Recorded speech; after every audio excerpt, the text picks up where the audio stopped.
Dale, chat, what's good? Hey, Richard, you ain't think I knew Spanish like that, huh? What up, my top dog, Shred Lords? Hey, happy Tuesday, everybody. Happy freaking Tuesday, man. Let's rock, let's cook, let's go. Let's be real about it. I mean, I don't really care about how you feel about it. I mean, I don't even really have a real hobby. That's not a real problem, and I still got it. I need $1 billion.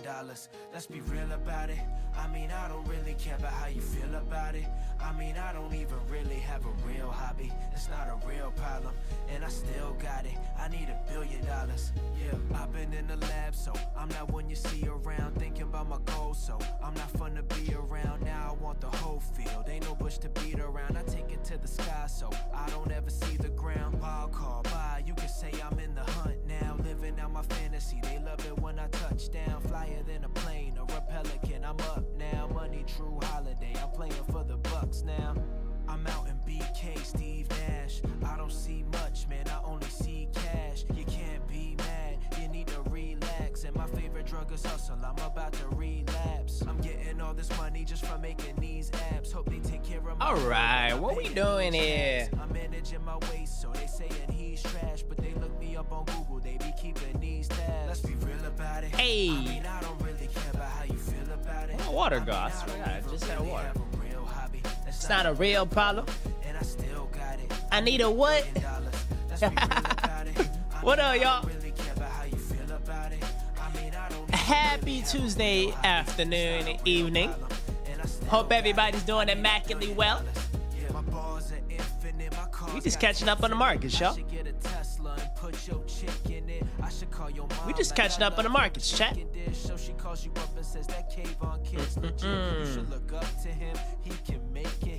Oh, snap. Nintendo released earnings today, y'all. Nintendo might be a cockroach, now that I think about it. Like, can any business like ever compete with Nintendo? Why is it so cyclical though? Chat, look at this.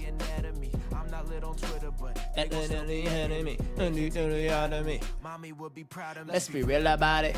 I mean, I don't really care about how. So apparently there's like this new Nintendo game that's like going crazy. $1 billion. Let's be real about it. Hold on. The new Pokemon game lifts sentiment. Huh. Stock really going up off of the new Pokemon game, huh? All right, all right. Let's read the letter from the president. Let's see what the president has to say. The president has a letter for us, okay? I'm gonna read it in English. I can't read Japanese, guys, so I can't put it in Japanese. Okay. Okay, there we are. Now we are locked and loaded. Ugh.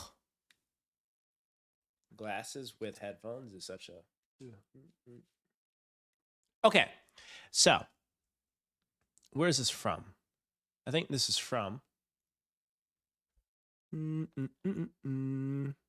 wonder if they have like a presentation. I would love to see what a presentation looks like from them. Let's see. Higher information. Finished reports. Management policies. These Japanese stocks have such a very interesting setup here. How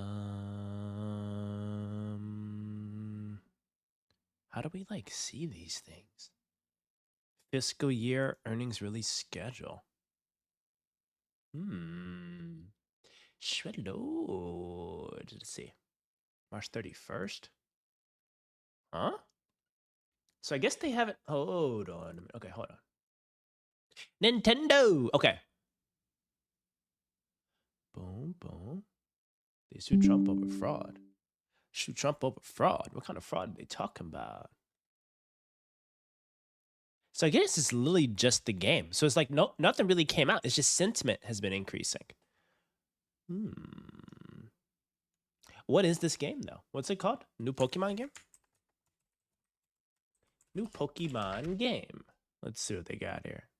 Dun, dun, dun, dun, dun, dun.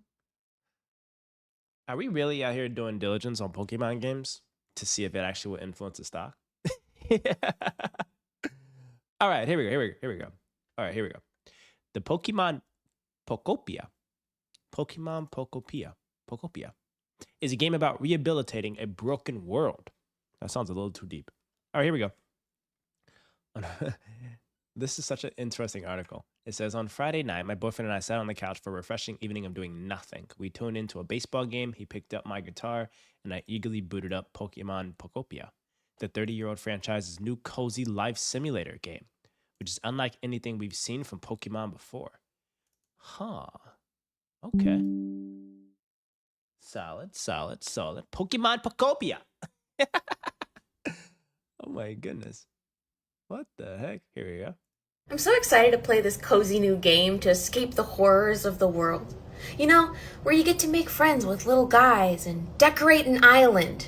Just forget everything bad's happening. I'm so excited to play this cozy new game to escape the horrors of the world. You know, make friends with little guys and decorate an island. This is so weird. Okay. She's not weird. It's just the context. The game seems to be popular that has surpassed sale expectations, leading Amazon to bump the cost of physical game copies to $10 by $10, bringing it to a whopping $80. So a physical copy of the game is $80? What the heck? Okay. It's also the first Switch 2 exclusive game that is generating enough buzz out there. Okay. Why does this thing keep popping off like this? What the heck? The last few main series Pokemon games, like Pokemon Scarlet and Pokemon Violet, were met with lukewarm reception. The games were buggy, and the open world layout wasn't quite intriguing enough to compensate how rushed they felt. This is really like a tech finance news article, and they're diving in depth on the video game. This is real diligence, chat. This is real diligence here. She's really about that life. She's really a gamer like that, though. That's kind of cool, though. Shout out to her.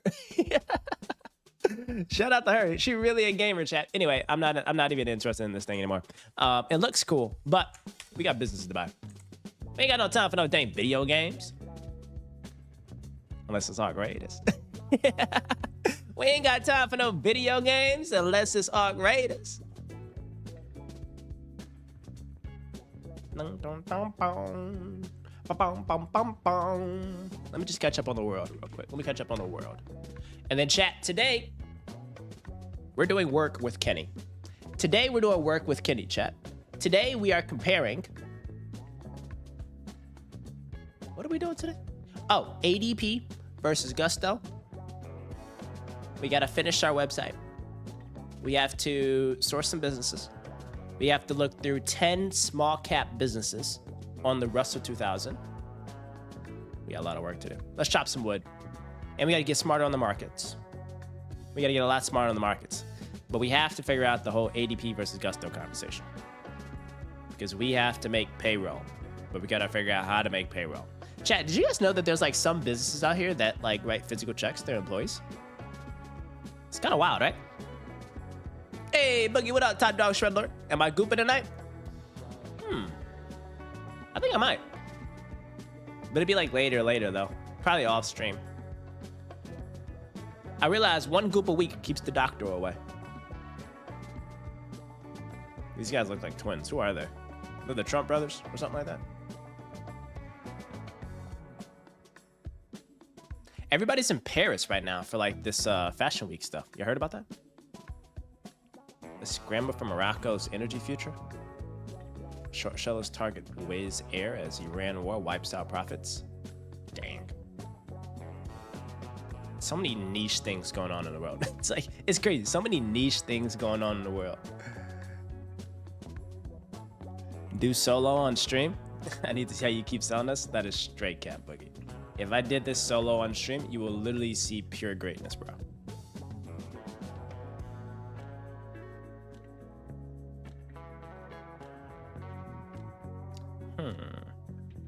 How private equity's pioneer in tapping retail money lost its edge. Partners Group. They took a fat L. Huh. Microsoft backs Anthropic in legal fight with the Pentagon. Oh snap! Tech versus Big Brother. Okay, has become an agent of chaos. I don't see real consistency in what I'm reading here in the markets. Nothing feels consistent. Everything's kind of like all over the place.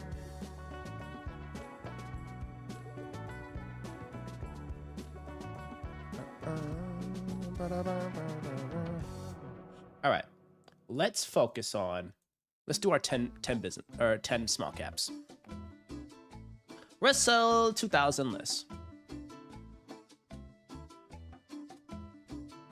Holdings.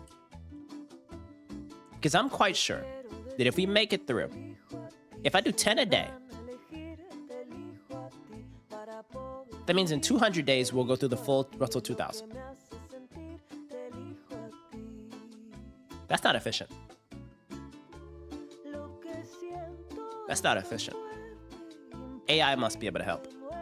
AI must help with this. Can we do like a screen? What's the way to do a screen?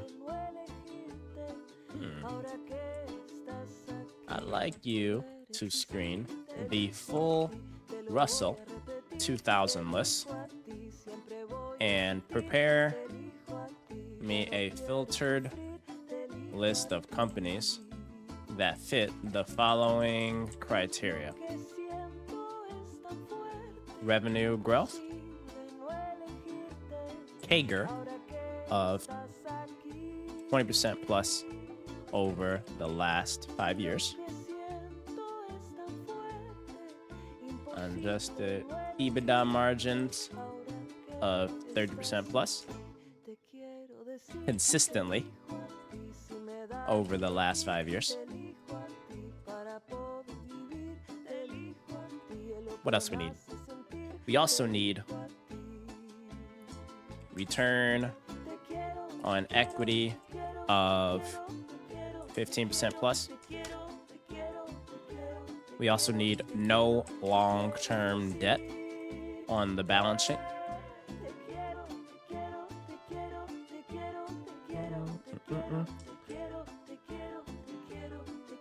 What else can I filter for? Okay, revenue, margins, capital stack.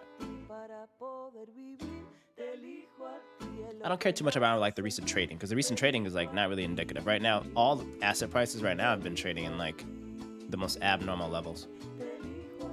It's either they're overpriced or they're oversold.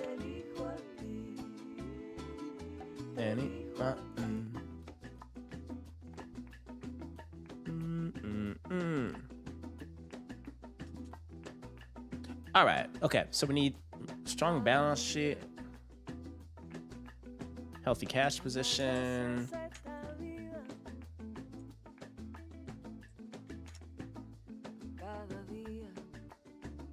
market leading position in niche with growing tailwinds.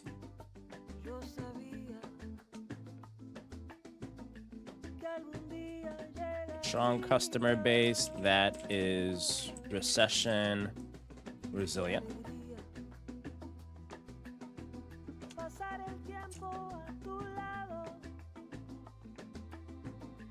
Quality management team with 10 plus years of tenure at the company.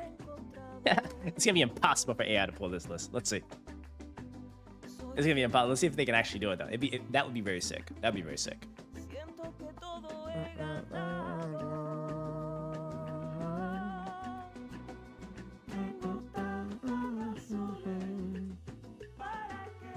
Is this the full list?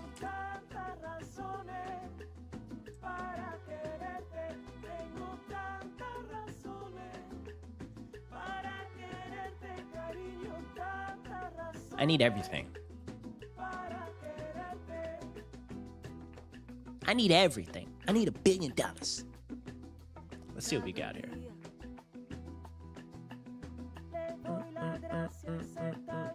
But I like how it went through the full 2000 and came out with 4. I do like that. I like how they came out with 4.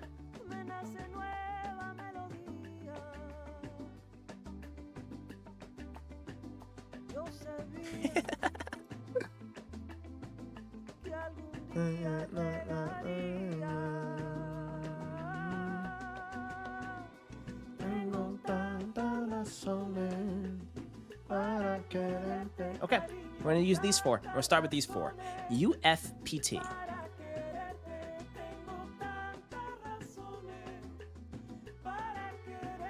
Multinational developer and company manufacturer of comprehensive solutions for medical devices, sterile packaging, and other highly engineered custom products.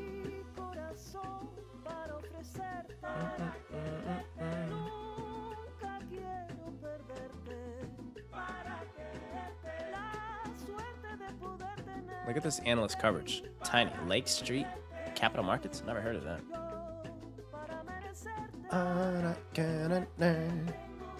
Let's see what we got here. Hey, a 10K a day keeps the doctor away. What y'all talking about? I need my focus music. I need my reading music. We need to first understand what this business does. First step, go to business. Okay, here we go. The company is a contract development and manufacturing organization that specializes in single-use and single-patient medical devices. The company is a vital link in the medical device supply chain and a valued outsourcing partner to many of the world's top medical device manufacturers. Our single-use and single-patient devices and components are used in a wide range of medical devices and packaging for minimally invasive surgery, infection prevention, wound care, wearables, orthopedic soft goods, and orthopedic implants. Okay. The market. Customers within the medical market. Global medical market is a large and growing one. This is so broad. The product segments we target are within which we operate include minimally invasive surgery, infection control, orthopedics, interventional, and surgical, services and support, therapeutics, diagnostics, wound care, and biopharma. Okay. Let's see what else we got. Most of these things require FDA approval. All right. Okay. Marketing, manufacturing.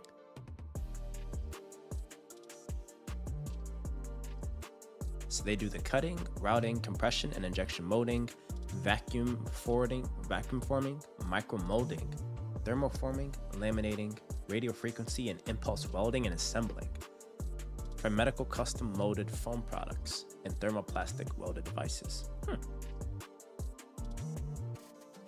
The company does not manufacture any of the raw materials used in its products. They're not vertically integrated. They're susceptible to... They're not vertically integrated. They're susceptible to raw input pricing. They're like a one component within the entire medical device supply chain, specializing in a single-use niche. I don't know. Based off of just like pure business model. Okay. Let's see. Let's go to... let's go to the balance sheet. Business is sitting on 20 million in cash, 83 of receivables, inventory. What are they sitting on a bunch of inventory for, though? I think in the medical device, you need to have a crap ton of inventory, or else it's like you need to always have stuff on hand. And given how volatile and like critical, like the healthcare medical device space is, I think you always need to have some type of stuff on hand, which makes sense. It makes sense.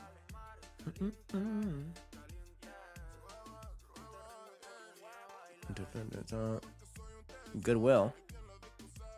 They're doing M&A. What y'all doing, dogs?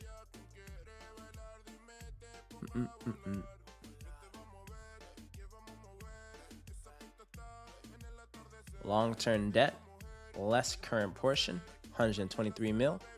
AI got this wrong. I asked AI to give me stuff that didn't have any debt. They capped us. They capped us. All right, here we go.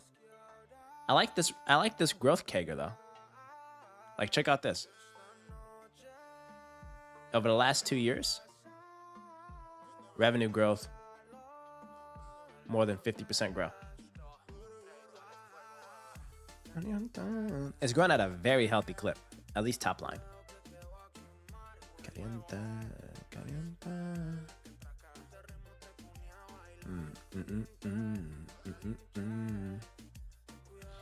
What's this debt to EBITDA though? I don't think it's like a crazy like leverage profile for a business like this. Like 2x leverage, that's not crazy. As we've seen from other business models and industries, other companies are just like borrowing like it ain't nothing, chat. Like it's free money out here.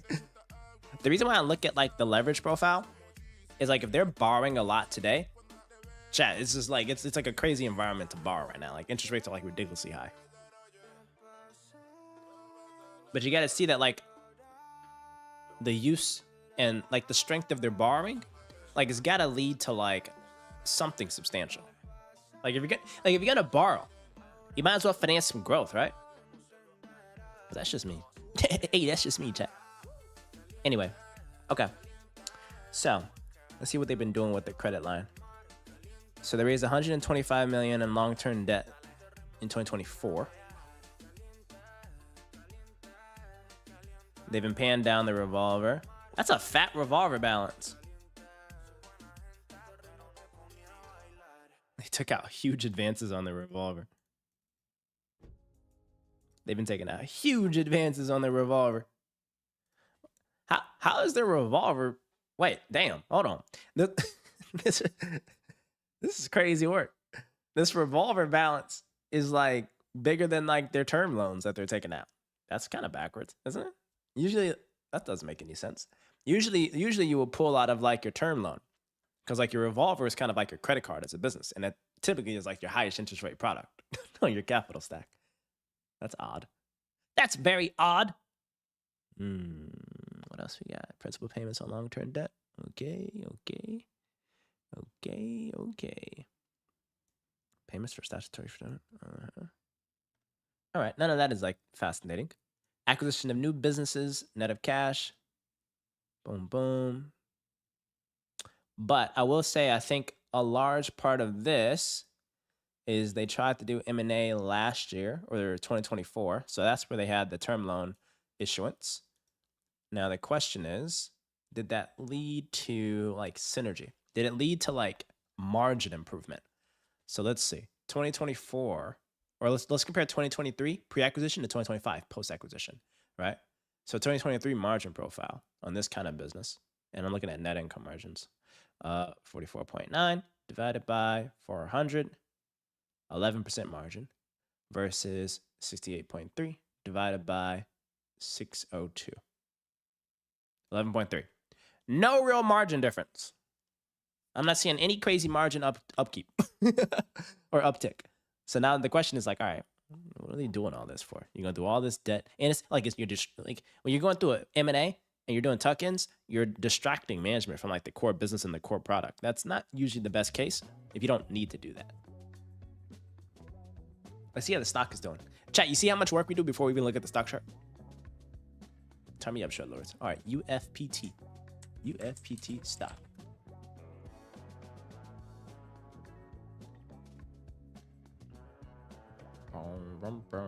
Down 20% in the past month. Year to date, down 4%. Last year, down 2%. But over the last 5 years, they've been crushing. All right. It's like from 2023 to here, it's up like 80%. Let's compare this to an index fund.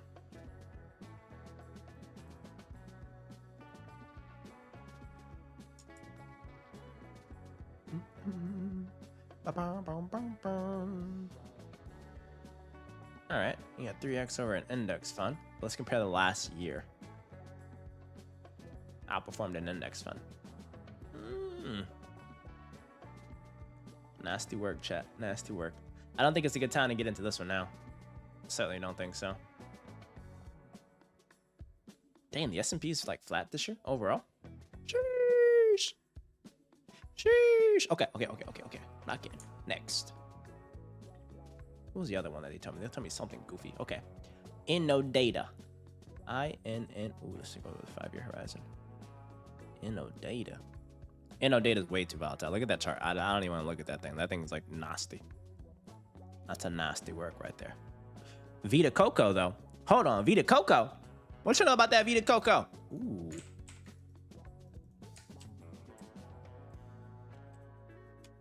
Vita Coco. Shouldn't this be held by private equity?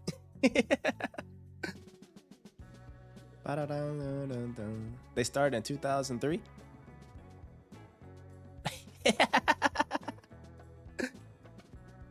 Vita Coco, Vita Coco. She's cool though. I made a LinkedIn post about her. She's W. I hope she gets so successful off of content.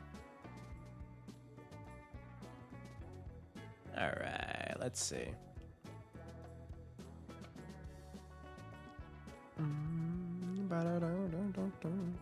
She got the bag early. Hey, yes sir, yes sir. Go get that Vita Coco, girl. Go get that Vita Coco, girl. All right, I need filings though. I love how fancy your website is, but I need filings, boys. I need filings. Spill the deeds. Give me the real stuff. I need something real. I need that real stuff. Group annual filings. 10K. Here we are. Here we are. Chat, if you learned anything from me, don't you dare buy a business without looking at the 10K. You know what I'm saying? Hey, chat. Would you buy a boring business without looking at the financials? Would you buy a boring business without reading the sim? Why would you buy a stock without looking at the 10K? Huh? You know what I'm saying? It's just like eating, right? Like if you want to take care of your body, theoretically you would eat things that you've at least became familiar with the labels. Granted, 90% of people just know the brand of a food product and they're comfortable with it. But the folks like the 10% that outbeat returns in terms of like healthiness, oftentimes they're like reading labels of how much sugar content, how much sodium, is it all natural ingredients, things like that. Like most folks read the label to see if it fits within their criteria of their health and wellness goals before they consume something or buy something at the grocery store. They have like a circle of competence when it comes to like their nutrition plans. They're like, I only want to eat things with certain sugar levels, certain sodium, certain amounts of fats. That's their circle of competence. Do the exact same thing with investing. Only buy things within your circle of competence in industries that you know, that have financial criteria that you like, and at a price that's fair. And just read the freaking label. You know what I'm saying? Like, read the label. My biggest thing is like, if anybody ever comes at me and is like, oh, bro, I heard, like, if I'm ever at the barbershop, or if I'm ever in an Uber, or if I'm ever at the airport and someone's like, yo, can you finance? You got to check out this stock.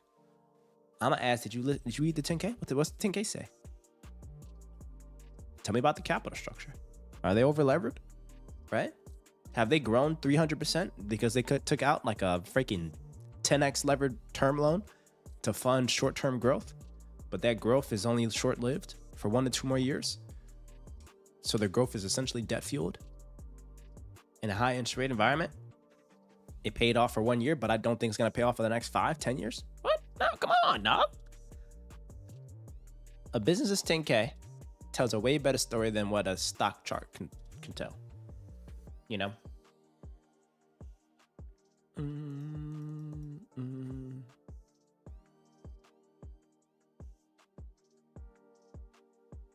All right, what are we looking at? Vita Coco? All right, we know what the business does. I think everybody knows what Vita Coco does.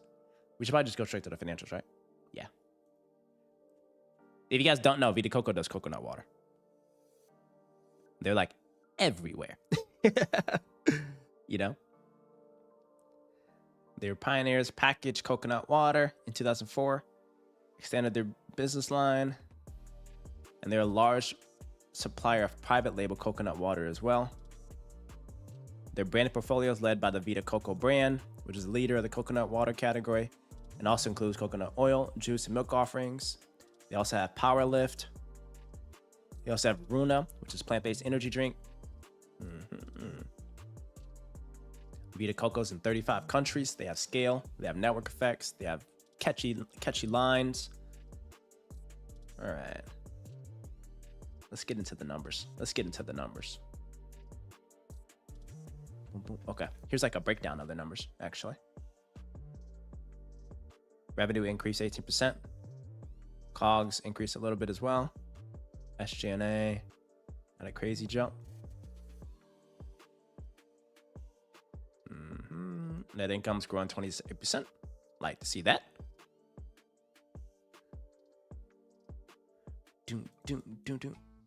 Their private label brand's not doing well. That's an interesting development. The private label's not doing well. I wonder if they sell the private label to like more affordable grocery stores. And if you do that, that's like a hedge as a business to like diversify. Like you can sell your Vita, you can sell private label means when you go to Kroger or Ralph's, and instead of it being Vita Coco coconut water, it's like Kroger coconut water. You know?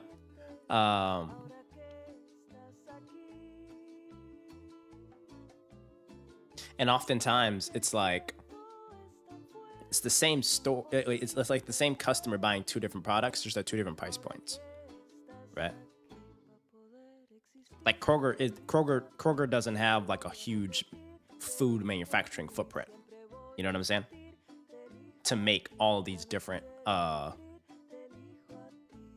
like private label food products. They're just buying from either the same or different food manufacturers that offer a private label brand at a more affordable price point. And that's why oftentimes it's like people are like, oh, why don't you just buy the off-brand version? It's the same thing. And theoretically, it actually is the same thing. You know what I mean? So as you can see here, it's like this is literally the same business. Vita Coco branded versus private label. This shows the difference in people buying things simply for the branding. Now, granted, there might be like a different distribution footprint in packaging, right? It might be produced somewhere else, but I highly doubt that it has different raw inputs. I highly doubt there's different raw inputs. But anyway, their private label brands have been declining. Black Mama Trader, what up, Top Dog Shred Lord? Welcome to a 10K a day keeps the doctor away, my man. International's going crazy. I'm liking this thesis. I'm liking this thesis of businesses having a quality national product expanded overseas and having the overseas feedback grow faster than their core market. I like that. And it's also very telling as like a CEO that like their private label product doesn't do as well in the US, but it does incredibly well overseas. Right? So if I were them, I would shift all private label like capacity, COGS, facilities to double down on our Vita Coco coconut water for the Americas segment. And then only dedicate the private label, like direct to retailer sales efforts, production efforts for international. That's how I would play. That's if I were to CEO, that's what I would do. And the data's clear. It's just like lock in internationally on our private label brand and double down on our America's product. These other things, the small one, they don't really matter much until they get really big. Like I'll be very curious to feel like what the launch is, but oftentimes like this data's skewed because it's like one hot product that they dumped a lot of marketing dollars in.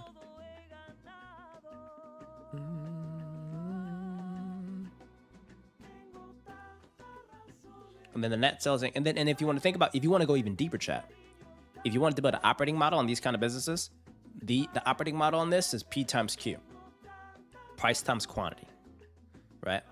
So you want to get a sense of, is the quantity of Vita Coco ounces that we're selling increasing, or is it the pricing that we're able to unlock for Vita Coco ounces increasing? Because one has a durable moat and the other has an inevitable like end. You guys get me? Damn, I'm putting you guys. This is welcome to Chat University. So if the Q side is growing a lot for this business, right? Say for example, all the Vita Coco coconut water sales in America, the pricing stayed flat, and we only grew the number of units we sold, and that was what gave us a 23% increase in Americas. That's a good sign, because you're just selling it to more people. And if you're selling it to more people, or the same people are buying more, typically if your product's good, which I think they have a 23-year operating history, that means that like you have some type of like entrenched moat in their purchasing decision when it comes to that category of their kitchen, right? Well, that means that like you've won the battle of solidifying product of choice in their kitchen. And coconut water and like regular water usually isn't a one-off purchase. It has an embedded like recurring purchase naturally in like the type of product it is. Granted, if I'm buying avocado chips, I'm gonna try that once and maybe buy it like once a month maybe. But if I'm buying a water product and it's good, I get used to bringing it everywhere. I put it in my kids' school lunches. I bring it to work with me. You're gonna bet that like I'm gonna buy it like every single week. So if the Q is what's driving this 24%, that's incredible. But the other side of the coin is the P, the price. This growth number could come from the fact that they did not sell any new units. They sold the same amount of units as last year, but they increased the price by 23.6%. That is also a possibility. But that right there, that is a dangerous ball game to play if you're banking on price hikes. Because what happens to consumers eventually? Eventually, it gets to a point where it's like, eggs is $6. Like they don't notice it until they notice it. And when they notice it, your entire operation is at risk, right? Like the key to being like a food product or like food and beverage product in someone's home is you want to be so sticky, recurring, and under the radar that they don't notice you. Like you become second habit. But the second that they notice you, like your taste flavor is off, or your price is hiked significantly, or even like the packaging is just like so weird and different, then they're like, hold on. Then the churn conversation mentally for consumers is introduced. And it's kind of like, all right, now is it like, hold on, I've been buying this for 6 months. I've been paying $5 per pack for this. Hold on, that ain't right. And now the next time they go to the grocery store, it's like, let me see if there's anything cheaper than $5. Right? So it's like, and I'm telling you now, if they're increasing pricing by 23%, that's not going to last. That's not going to last. But let's see here, the 10K, which I love, by the way, guys, it breaks down the difference between the P and the Q.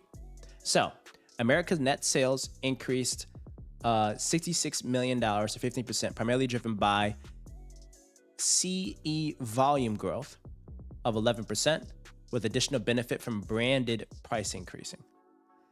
These increases were partially offset by a decline in private label sales in certain regions of key retailers. Vita Coco coconut water net sales increased by 20% with a combination of increased volume growth and benefits from net pricing. And then the private label sale decreased due to volume decline due to lost regions with key retailers. Okay.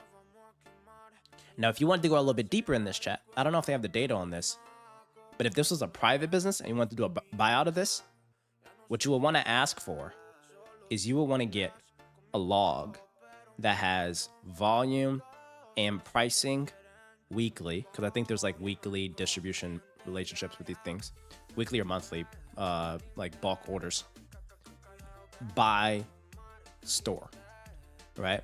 And when you look at it, you should have like a whole list of like 100,000 stores to showcase what's been happening on the ground with like all of your key operating retail partners. And then you want to compare that to like the diligence you do commercially by like interviewing a lot of the key purchasers or supply partners at these stores, like a Walmart or Whole Foods.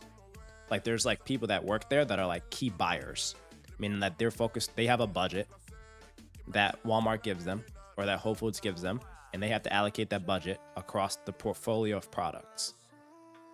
And then they usually have like a forecast or a preview of like what their budget's going to be next quarter and what brands they're going to be spending more on and less on, giving the historical performance.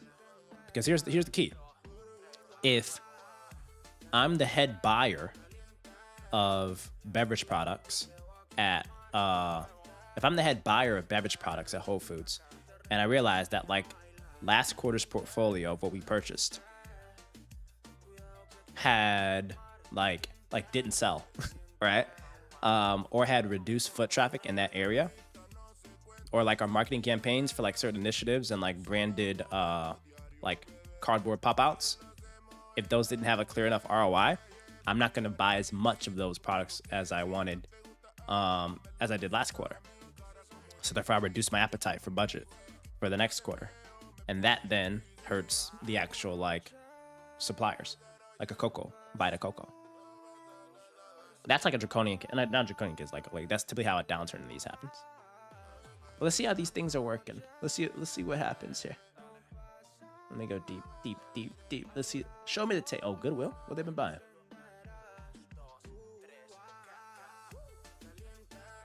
They did a merger sometime. All right. Show me the balance sheet. A 10K keeps the doctor away, chat. 10K a day keeps the doctor away.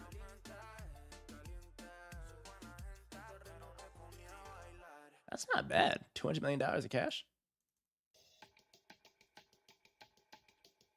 Lots of inventory. The thing is with this inventory, you can't have too. Well, how long does coconut water last? Hey, Hargo Ben, what's up, Jack? How y'all doing? Welcome to Small Cap Smart Money Shredlord Tuesdays. I don't even know if this is a small cap. I think it is. It's in the Russell 2000. Feel free to share any ideas for small caps. We're looking at all of them. And it could be internationally as well, not just US. But they just got to have readable financials. I can't go to a page and look at no freaking Sri Lankan public business, and I can't even read the dang 10K. Very little property and equipment. Goodwill's tiny.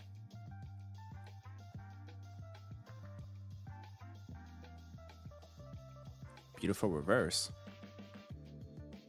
What happened to SNDK? I haven't checked SNDK today.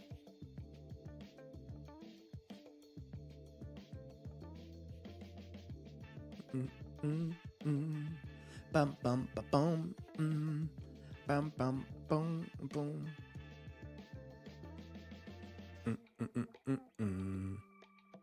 Someone emailed me and they said, hey Kenny, can you send me a great business opportunity on BizBuySell located in Cleveland, Ohio or surrounding suburbs? What I look like? What I look like? You better pay the price. Yesterday's price ain't today's price. You better get your butt in a live stream. 6:30 as we speak. She's been I love how Black Mama Trader refers to the assets as a she. As it's like a very beautiful, attractive flower, you know. she's been 540. Alan Hoops, what's up, top dog? Yes, sir. It could be on a Russell 2000, and it could be anything. It doesn't have to be small caps. Anything. I'm small caps, in my opinion, just has a little bit more of a edge, less coverage, and it has a little bit more room to run. We were just like literally nerding out together on stream about the nerding out together on like how the retail business works for grocery stores, and how it's like there's people on teams that are responsible for buying this. Like I looked at a deal like 10 years ago, I think. No, not 10 years ago, like 5 years ago, 7 years ago. It was to buy a blueberry business, right?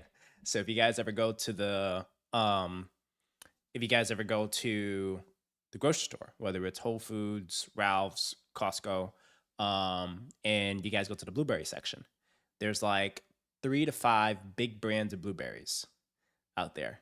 And some of them are based in Peru. And we were looking at acquiring a Peruvian blueberry business. It was so sick. And like the process of diligence was like understanding that this Peruvian blueberry business is P times Q, while also diving into like diligencing the purchasing criteria of someone that was at the key retailers, right? So I had to like speak to all of the blueberry buyers at all the grocery stores. And I had to like ask them, hey, what is the expected budget for the next few quarters on like your blueberry portfolio? And is it expanding or contracting? And if it's expanding, how are you going to allocate pricing across the key brands that you're using? And could you please rank which brands have been doing relatively well for you in the last year or so, right? And like the insights that I got from that were like, all right, they're cutting the like, this is very niche, guys. This is private equity for you. Like they were cutting the portfolio of the super small blueberries because they got soggy quicker, apparently, and they didn't have enough crunch into it. And they were like, foot traffic really enjoyed the jumbo blueberries, right? Because the jumbo blueberries had the same spacing, had like a gush feel to it for customers. And like people kept coming back for the jumbo blueberries. And as it turns out, this private business that we're looking at acquiring, they had like the best jumbo blueberry portfolio. And it's like so much easier for them because like they come off the same vines, just pick the jumbo ones, put it in the packaging. And then theoretically, these things are jumbo, 3x the size of a regular small blueberry. So like in the same packaging, you can get, well, in the same kind of like vine, you can get 3 more unit volumes than the small ones, right? Because they just take up more space, right? So diligencing blueberry businesses was probably the coolest deal I ever did. We never did buy that company, but someone else did. And I think they worked out incredibly well for them. There also was a cartel involved in the operations, apparently. I don't know if I just gave out private information. Well, no, I didn't say a name. But there was there was like a cartel involved with a local mountain that had like a control on the water rights that was used to water the vines. So there were like payments on the P&L to a local organization, like a cadre or something like that. I don't know what it's called. Something with a C. It's like some subsidiary of a cartel, but they had a lock on like the water rights that were used for production. So we had to do like political diligence on that. Just a little inside baseball. Philip Morris. That sounds very familiar. Is Philip Morris a cigarette company? Philip Morris. Okay, that's what I thought. I thought it was a cigarette company. Yeah. Jack, you want to go sub 1 billion? Hey, throw something out, bro. Throw something out. Let's see what y'all got, chat. Let's see what y'all got. And then we'll find some of these, and then whichever ones like we like. If like we'll find one that we like, and then come back on Friday when we do our pitches. For industry, if there's anything you can find in like utility services, that would be crazy. Like that'd be dope. Like I'm liking the energy electric grid modernization thesis. Like if there's businesses that are doing anything on like the grid upgrade, grid modernization, either on the service side, component side, labor side, I'm very bullish on that niche. But Vita Coco, what you got? Growing at a healthy clip. Hey, Robin JR, what up, top dog? Yeah, it is crazy work. But in reality, though, it's like these are real things. Like it's real things you got to consider. Like if you guys were to look at what's the big banana business? There's like a huge banana business, right? Large banana business.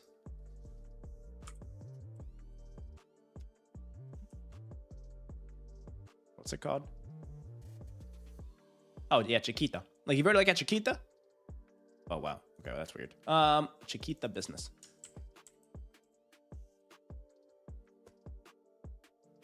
Chiquita brands. Jesus Christ, Jack, it took you 4 minutes or 4 seconds. What the heck? But if you look at like Chiquita brands, there's gotta be some type of, I love that. These two, by the way, Jack. Like if you look at like Chiquita brands, there's gotta be cartel involvement in something. Like whenever there's like fixed agriculture in like a region that somehow has like real like acreage allocated also to like bad substance production, usually like that entity in the cartel has a lot of lock on either logistics or key raw inputs or key like agriculture inputs like water, grain, etc. You know what I mean? It's wild. I mean, it's not like a bad thing as an investor. It's kind of just like you got to diligence that and live with that risk. And you just gotta make sure that like they're not penetrated into like the global business operations. Now I'm very curious what Chiquita's wait, is Chiquita public? Chiquita brands. Hey Charles, welcome to the fam. Top Dog Shredlord. Appreciate the sub, brother. Chiquita stock. They're no longer no longer publicly traded. They're acquired by Cutrale Group. For 1.3 billion? Dang, you buying all the bananas in the world for only 1.3 billion? That should be an interview question. How much would you buy all the bananas in the world for? Well, 1.3 billion. Yeah.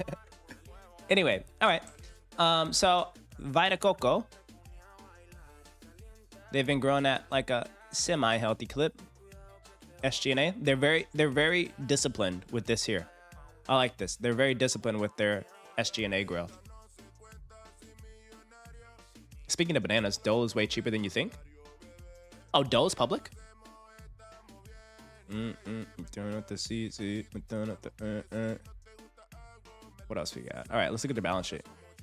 Show me the balance sheet, baby. All right. Oh, 200 million in cash. Inventory. Derivative assets. Prepaid expenses. Okay. No property. Limited goodwill. Supplier advances long term. You know what's cool? All these are like very, very, very weird structured investments that like special ops investors make. Like deferred tax assets, supplier advances. Like people buy catalogs of like supplier advances, right of use assets. That's like 6th Street tech ops type of boys. And girls.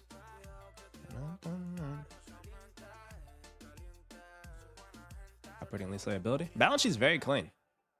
Balance sheet is very, very clean. If all that bumping, teasing, and bleaching has left you with... How many ads you gonna hit me with, Spotify? Sheesh, shawty. All right. Yeah, there's like no long-term debt. Yeah, no long-term debt. I like that. Now, if this was like a debt-fueled growth business, yeah, that sucks. But since it's not, I like it. All right, Vita Coco. Where's Vita Coco stock? Vita Coco. Now, like, what the next leg of diligence in this is going to have to, wow, okay. The next leg of growth is going to have to, like, understand what is the consumer mega trends with coconut water. Like, I'd be very interested to see, like, what the consumer, like, thesis is with coconut water. And we can look that up together right now, too. Coconut water consumption trend. Here we go. 2026 to 2033. Boom, boom, boom. All right. Latin America accounted for the largest revenue share. Nice. Brazil's coconut water market held significant market share. Okay, what about growth? So the entire market size for coconut water is 5 billion. Expected to grow to 20 billion in 8 years, growing at an 18% CAGR. The coconut water market is growing at an 18% CAGR. Sheesh. And they like it because the pain point is price, limited shelf life, taste and quality, sustainability, Added sugar, clean label claims. In certain markets like Australia, coconut water sales have surged significantly with household penetration rising from 19% to 27%. And category sales jumping 99%. Coconut water's on fire. Coconut water's on fire, chat. All right. The coconut water Tetra Pak market. Ooh, okay. So, like, this is cool. Like, if you guys want to think about buying into a mega theme like coconut water, you don't just have to buy the actual producers. You could buy the packaging of the producers, like Tetra Pak businesses. Let's see. Let's go to Google Finance. Are there notable Tetra Pak packaging businesses that supply to Vita Coco? You see how we're just going deeper and deeper and deeper in this niche, chat? Sheesh. Anyway, how y'all doing? Hey, spam in the chat out of 5. How the heck y'all days is going? I forgot to do a roll call, but everybody's in here. All right. So sorry. Chat, I turned on stream and I was like, it's time to learn. It's time to make some smart money moves. I'm sorry, chat. I ain't do nothing casual yet. I jumped in the mix and I was like, it's time to shred, dog. I got that shred mode on, chat. My bad, chat. Hey, my bad. Everybody in here, spam, how y'all doing out of 5? If you had a great day so far, tell me 5 out of 5. If it was a crappy day, 1 out of 5. But you know what? Every day above ground in Kitty Finance world, that's a W for me. So let's rock, y'all. How we doing? How the heck we doing, chat? Let me catch up. Like Mamba, Alan Hoops, Jack. I say, hey, what up, y'all? Robin. Yup. Hey, JK, what up, top dog? Oh, you said QBTS? We're gonna check that out. QBTS stock. Bet. Jack got one for us. HDSN. Keep them coming. Commercial AC and refrigeration data centers. You need to put a filter on all quantum computing tickers. Ooh.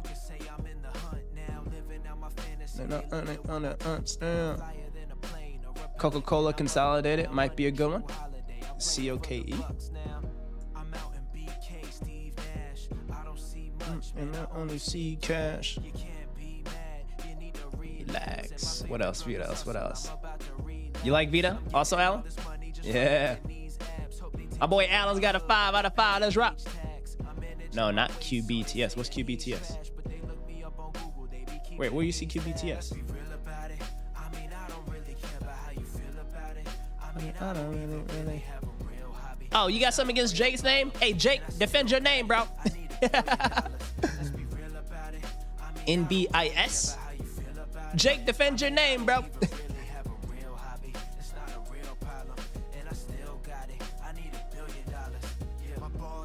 NBIS might be a great short here. I'm gonna look at all these ideas. Keep them coming, chat. Keep them coming. All right, I like Vita Coco. Vita Coco.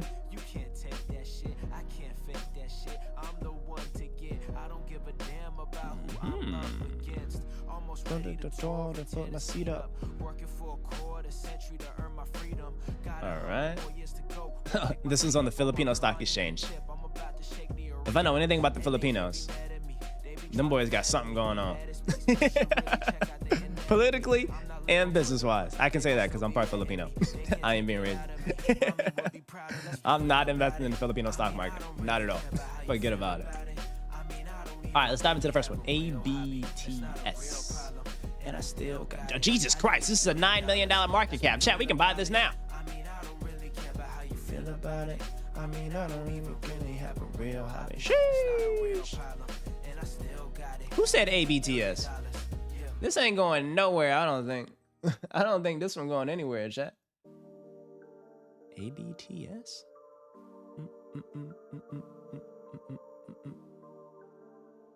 Or did I get that wrong? Did I type it in wrong? I think I typed it in wrong. Oh, QBTS. Oh, my bad, chat, my bad. Hudson Technologies. Someone said Hudson Technologies, though. $250 million market cap. I'm not even gonna look at the chart. I'm gonna go straight to the financials. Looking for refrigerant? We can help.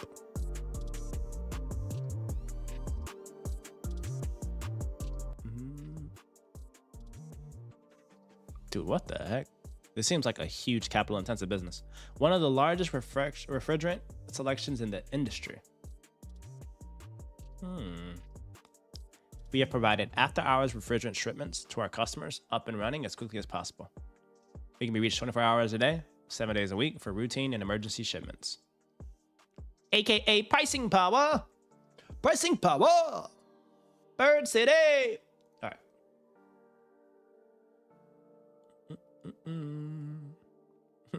Do you guys see like the pain points of being a publicly traded business? Look at all these filings. Every week you have like 2 or 3 mega filings you gotta look at. That's crazy, isn't it? All right. Let me go 10K, 10K, 10K. The 10K should be coming out soon. Like this week. When is their earnings? Their earnings should be very soon.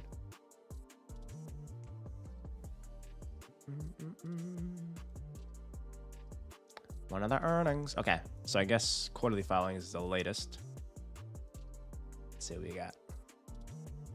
Hudson Technologies. They're based in New York. That's odd. Usually people choose Delaware. That's odd.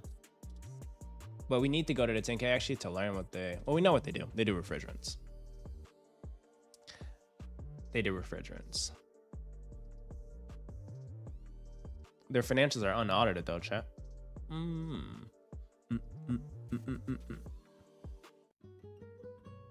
Let's see. Bienvenido a la Smart Money Moves Cafecito. All right. Cash and cash equivalents. $89 million.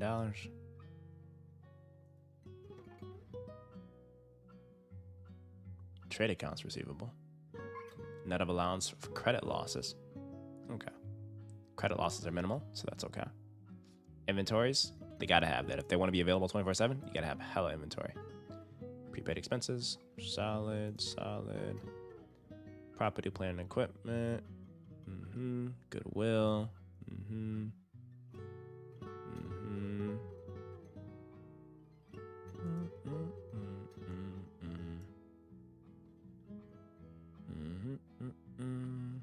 Trade accounts payable. There's also no debt on this business. Accrued expenses and other current liabilities. Why is this so big though?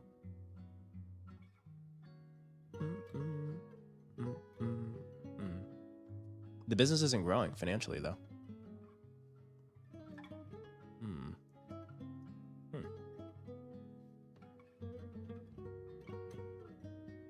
Like if you look at like the first 9 months of 2025 or 2024, it's like the identical picture of a business.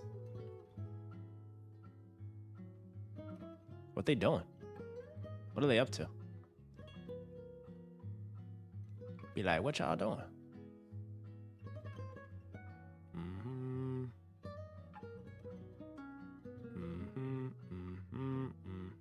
Who recommended this one? What's the thesis? They bought a $20 million business?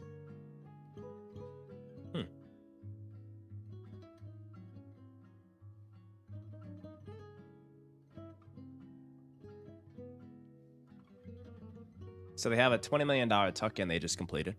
They should hopefully have margin upticks for their fiscal full year.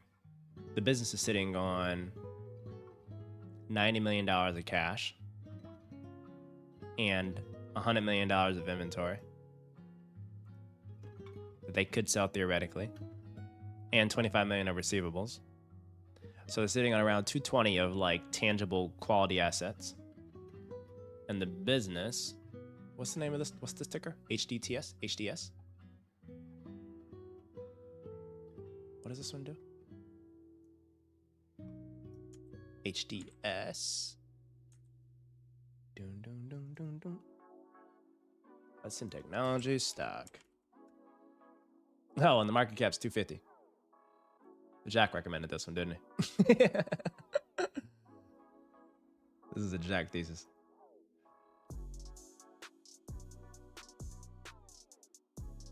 It's pretty solid though. Where it's like in a downward cyclical cycle and they're being and they're flat, that's quality.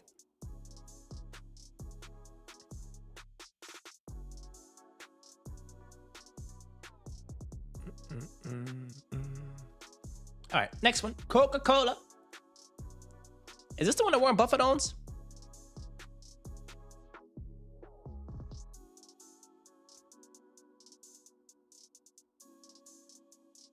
Oh, KO is the one that Warren Buffett owns. Coca-Cola is the bottler, right?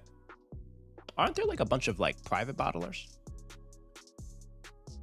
Dun, dun, dun, dun, dun, dun.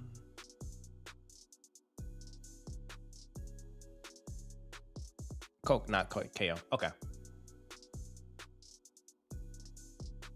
What are your thoughts on this versus what are your thoughts on this versus regular Coca-Cola? KO. Wait, I didn't know that. Wait, they had 1/3 of market share? How big is the overall market?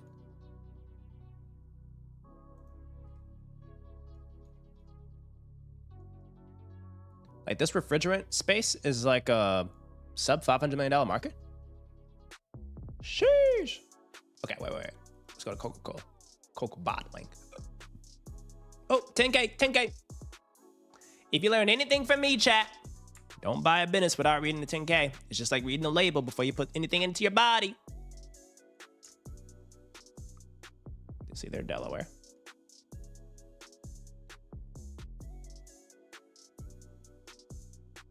Dun dun. Distributes, markets, and manufactures non-alcoholic beverages in territories spanning 14 states and the District of Columbia.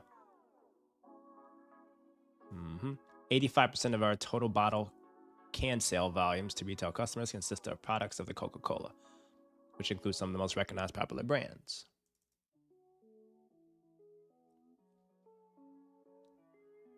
I haven't looked at the valuation yet. I'm just checking out the business. Let's see what the business is doing. Hey, if whoever pitched this, if y'all bullish on, you better defend your stock. You better defend your stock, man. You better defend your stock, man.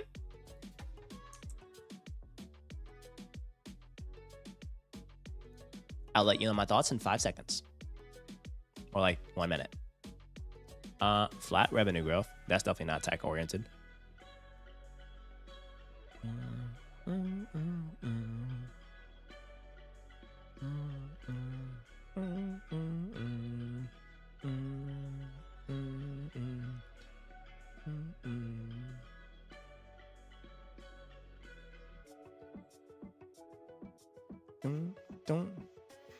Where all their cash go? Their short-term investments are gone. What the heck? Receivables relatively flat. Inventories. Property. Right of use. Operating leases.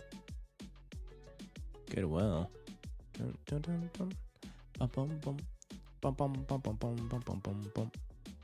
Accounts tradable.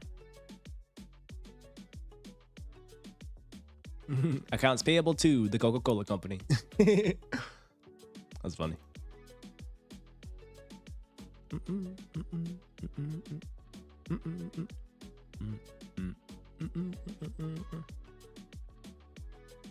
All right. Business is sitting on $3 billion in debt.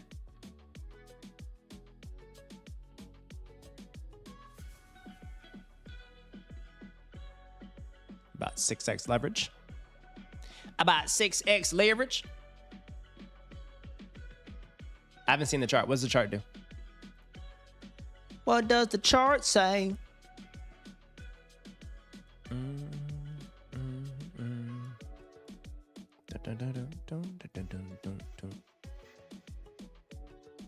If I had to take a guess based on the financials, the business is one of those charts that's been like pretty volatile, but like up 2% over the last year, up 20-30% over the last 5 years. It gives off that kind of aura. Am I right or am I wrong? Am I right or am I off? Let me know, chat. What do you think? Like if I were to price this business based on like historical performance, that's what I would show. In a very sleepy industry. You know? They bought back a crap ton of shares. So I assume this is where like probably the retail noise is coming from. Spectrum TV, Fixed TV. We had 17 ads today.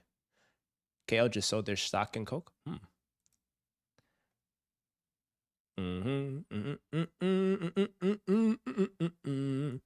Bridge loan, term loan facility upon modification, repayment of the bridge loan upon extinguishment. What they need a bridge loan for? They had a tough year last year or something? What was they going through? What they had going on, chat? What they had going on? Okay, I'm ready to look at the stock.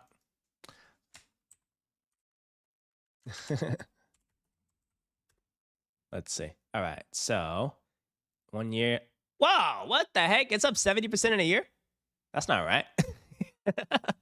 That shouldn't be the case. Over the last 5 years? What? All right, look. I mean, the chart is beautiful, though. This is a beautiful chart. But it's not really warranted. It's not justified. You know what I mean? Wow.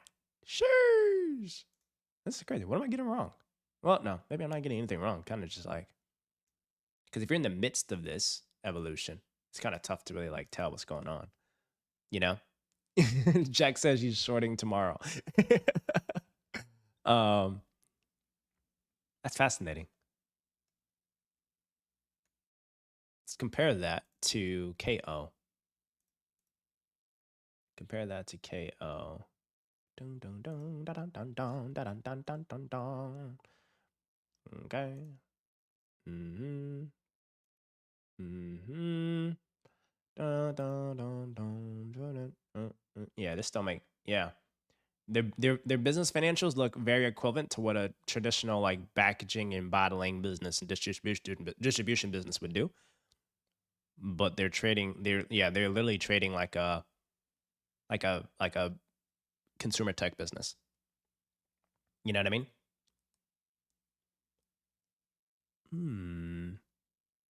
Bum, bum, bum. They realized they could jack up prices.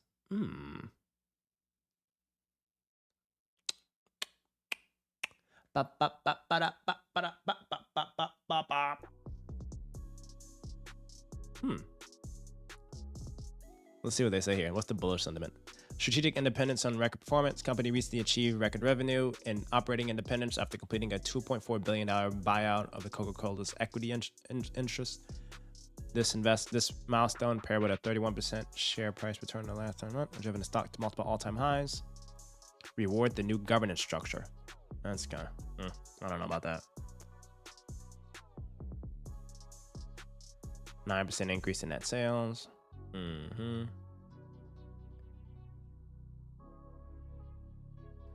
So they fully are becoming disintegrated with Coca-Cola partner.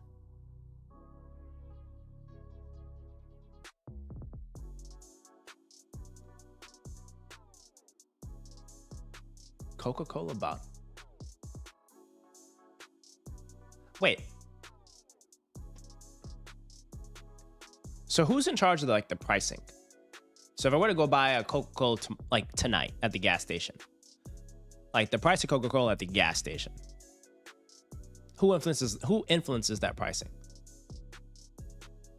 They do.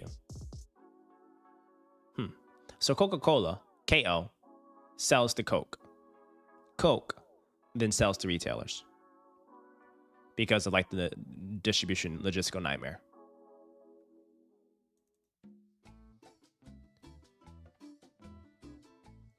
Price of Coca-Cola.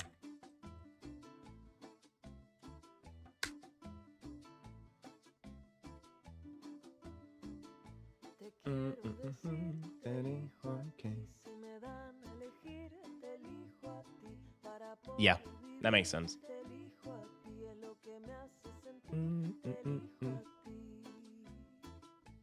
The company successfully raised prices by 4% in North America and 1% globally, driving revenue despite flat volume in some areas. Long-term brand and soda prices have significantly outpaced inflation, with 12 packs up 89% since COVID.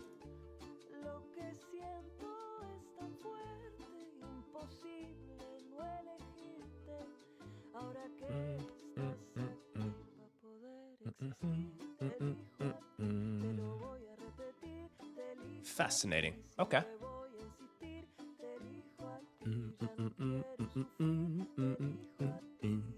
Okay. Interesting. Okay, let's see if they say talk about pricing here. Esa fuerte.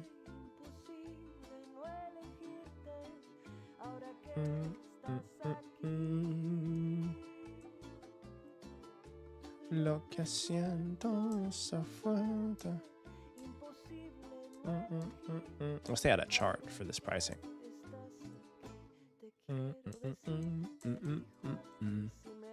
This should be required for these like beverage businesses to have like a breakdown of pricing. Nope, nothing. All right, next one. Nebius Group. Alan Hoops. Nah, you rock, brother. Thanks for hanging out with me, man. Doing a little nighttime learning. Okay, who bitched this? Nebius Group. Wait, I gotta add Vita Coco to my thing though. Hold on, chat. Well, not chat, GPT. I gotta add it to our chat capital. So for chat capital watch list.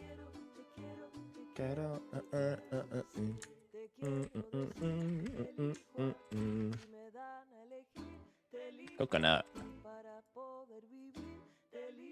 Coconut water producer. They're the largest coconut water producer.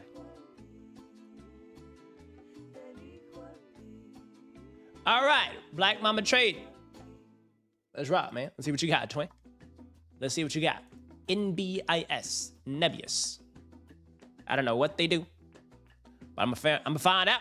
Hey, chat, I don't know what they do. Shoot, I'm gonna find out. I'm gonna find out, twin.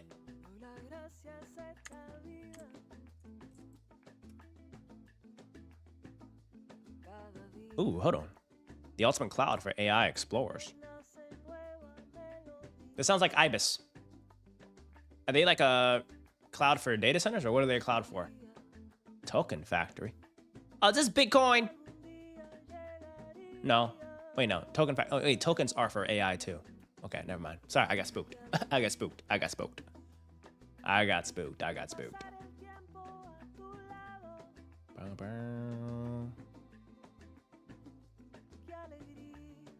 I do like AI components. I really do. I do like AI components, Black Mama Trader. You're understanding the appetite, broski. Broski. All right. Still a little bit of annual digging, shall we?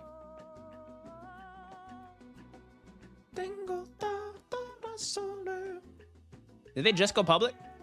Well, they ain't got no filings for the kid.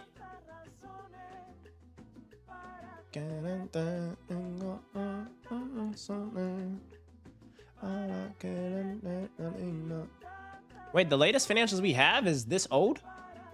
Is this wrong?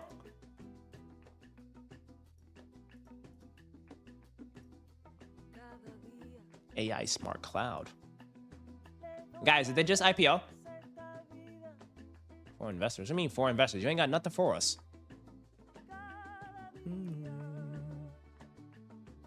Oh, here we go. I was about to say. Earnings release. Okay. Letter to shareholders. Okay. I'll read you a little letter. It's very fancy. Okay. This is all cool enough. I want the raw filing. Like, give me the real stuff. Okay. February 12th, 2026.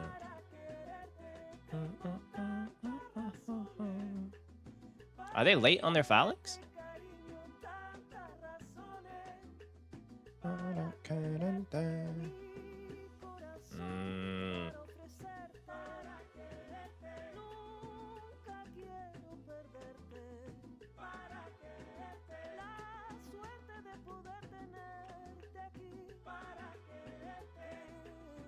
Oh, where are they based?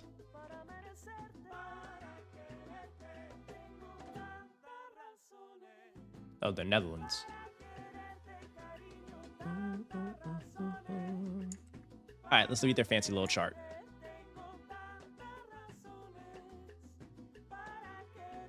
They have recurring revenue. How do we have... Wait, what? You guys are pitching me a Russian company? Wait, I heard of Yandex. Yandex was the Yahoo of Russia, right? Wasn't Yandex the Yahoo of Russia? Like their big search engine? What?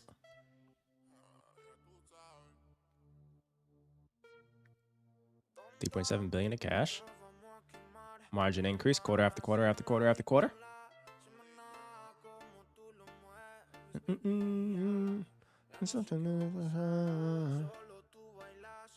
That guy's Russian.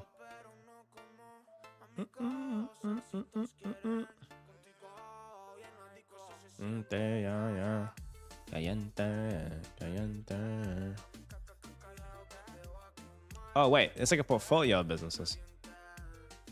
Oh wait.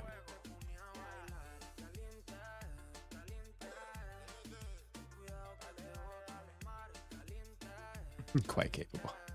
But I think it's massive hype play. Little fundamentals to base it on. CapEx burn rate.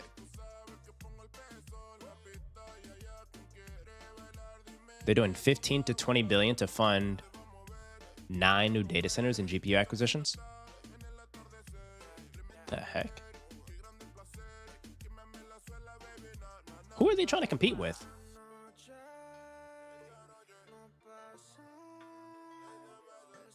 Right? Like, who? What are they doing all this for? I wonder who they're trying to compete with. Their revenue increase 500%. This is crazy in 1 year. That's not sustainable though. It's great, but it's not. I don't think it's sustainable.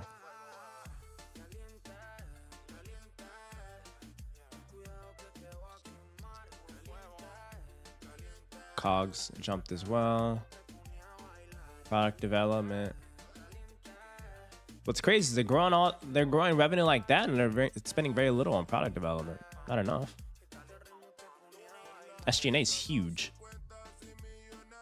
Huge depreciation and amortization. Huge D&A.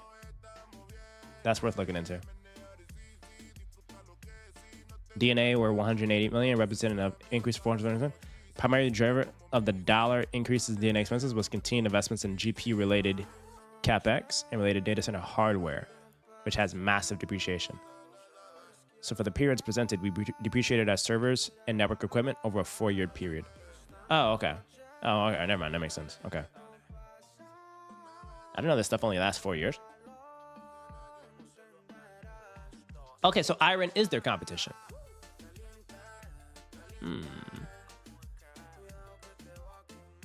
Calienta. And like, what's the high level theory behind this? The high level theory behind this is to have compute power stored in the cloud versus in the actual like racks, correct? So are they trying? Wait. There's data centers. Then there's the cloud.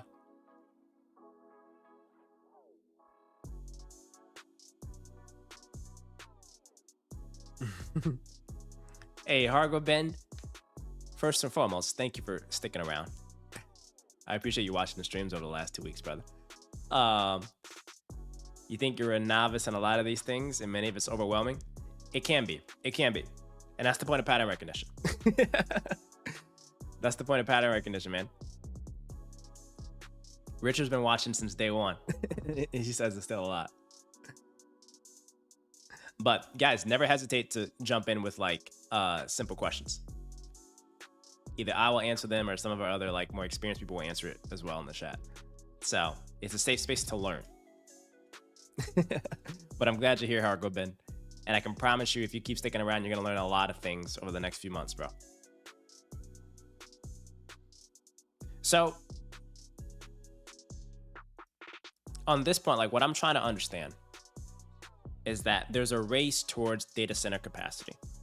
But some of these fancier businesses like Iron and Yandex, now known as, what do they call it? Nubel? Nebius? That sounds like a villain. How can you have a data center cloud? I don't get that. And if they're a data center cloud, why are they building data centers? Why are they spending CapEx on data centers? Right? Isn't that kind of like counterintuitive?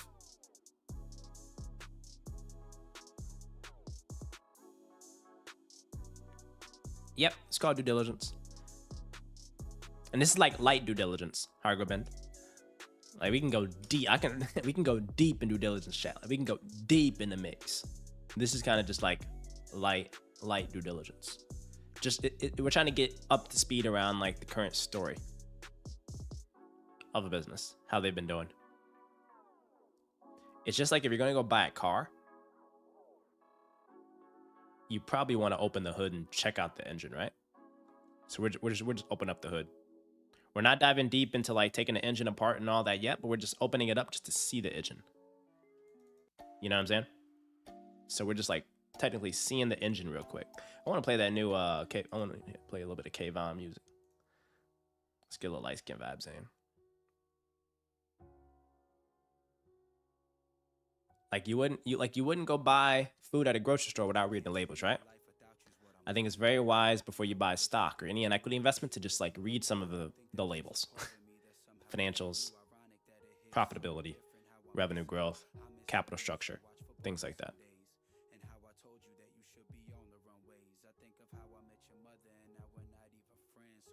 Doo-doo.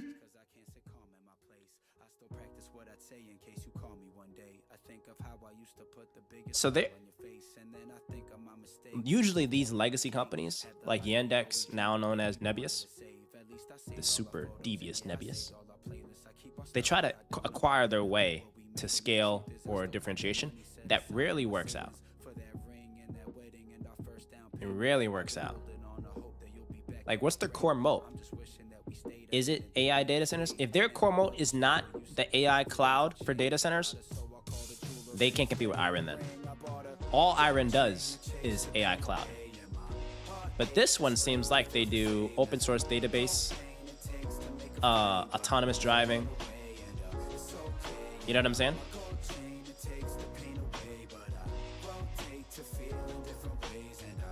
Let's turn you down, K-Von. Let's do this one. You know what I'm saying?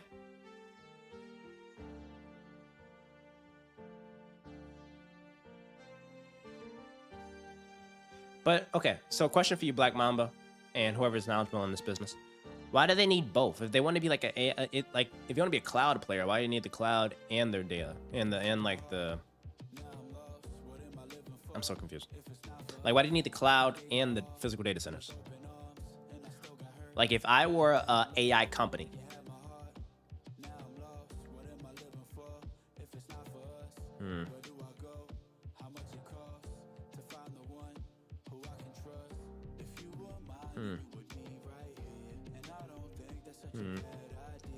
Gemini, I need you. Gemini. All right, hold on, guys. Gemini's gonna get me right. Nebius.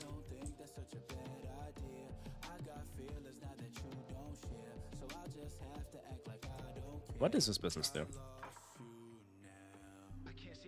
And why are they spending so much CapEx on data center build out if they're supposed to be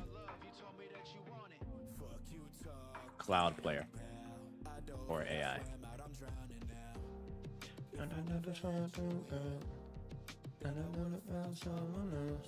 Specialized AI native cloud platform that provides full stack infrastructure for high intensity AI workloads, formed as a carve out from Yandex. The company pivoted to being a GPU as a service. So they offer a unified platform for the entire AI lifecycle, from data annotation and model training to production deployment. Its core value prop is providing AI builders with on-demand access to massive clusters of GPUs. Okay, so they're like renting out GPUs essentially. And they're buying a bunch of stuff in NVIDIA. Beyond its core cloud business, they also operate several specialized units: Toloco AI, which is AI data annotation, Avride, which does AI for autonomous driving, and then 1010 EdTech. That's a bad business. Okay. You're seeing the high CapEx because they're shifting from leasing colocation, aka Equinix. Remember we talked about Equinix? Oh, I like this part of the song.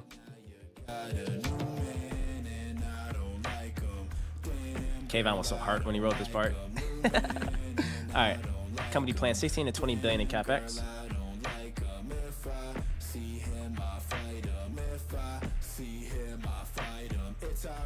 Fight him? What the heck? I'm who you see when you're with him, you think about me. And I think about you too. When I'm doing things, I think of what would you do. How'd I miss the hints that you would give me when you're sad? I envisioned something different when I thought we watched some Blues Clues. Cause I thought we had some babies buying new shoes. As they grew up playing sports or wearing tutus. And the dog in the house, everything we talked about. Instead all of our friends ask for answers like some news crews. And every time I tell them it's a lose-lose. Because how'd I choose you and still lose you? Who knew, boo-hoo, maybe you knew that we couldn't make the time to fix up all the loose screws. You were rare Pokemon Mewtwo, and I thought I could be your favorite card that you drew. We were so close and then created so much distance that we got too far to connect. We were Bluetooth. I'm lost now, I'm running, I'm gone now. I'm on now, I'm off now, I've gone down. I just thought in my mind about all the words I could write you now that could make you be mine again.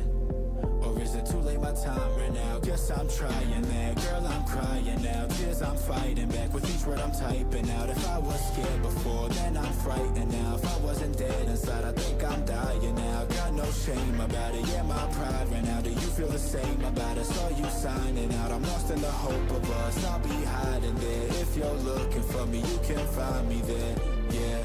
Jeez. Hey, that's low-key hard. That's low-key hard. Hey, that's low-key hard, y'all. I low-key rock with it. I ain't gonna hold y'all up. I rock with it, twin. Lean with it, rock with it. Lean with it, rock with it. Lean with it, rock with it. Lean with it, rock with it. Lean with it, rock with it. Okay, okay. Okay. Hold on, chat. I got a little bit of a personal finance email came in. A little personal finance email came in. We got to figure out what to do with a little stack. Little stack. Dumping it and freaking putting all that mother lover into sand. Someone told me something about SanDisk. What's happening with SanDisk? Garrett, what up, top dog, shred lord? Okay, here we go. Here we go. Lock in. I'll be getting so busy minded. All right, so I'm trying to figure out why they need CapEx in data centers if they're the cloud. But they're the digital cloud. Why need physical data centers? You know what I mean? Make it make sense, Gemini. The cloud is a digital service, but it cannot exist without massive amounts of physical hardware. Okay, so in order for them to be the cloud,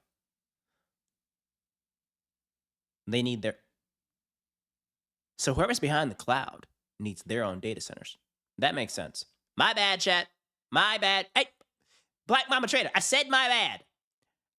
I said my bad, okay? It makes sense now. This is a safe space to ask dumb questions, okay? And I'll be the first to admit, Kenny Finance asks dumb questions sometimes, all right? And thank you, James, for subscribing, even when I just asked a very dumb question. All right? Jeez Louise, guys. Jeez Louise. I'm just the boy. Okay. All right. It makes sense. It makes sense. It makes sense.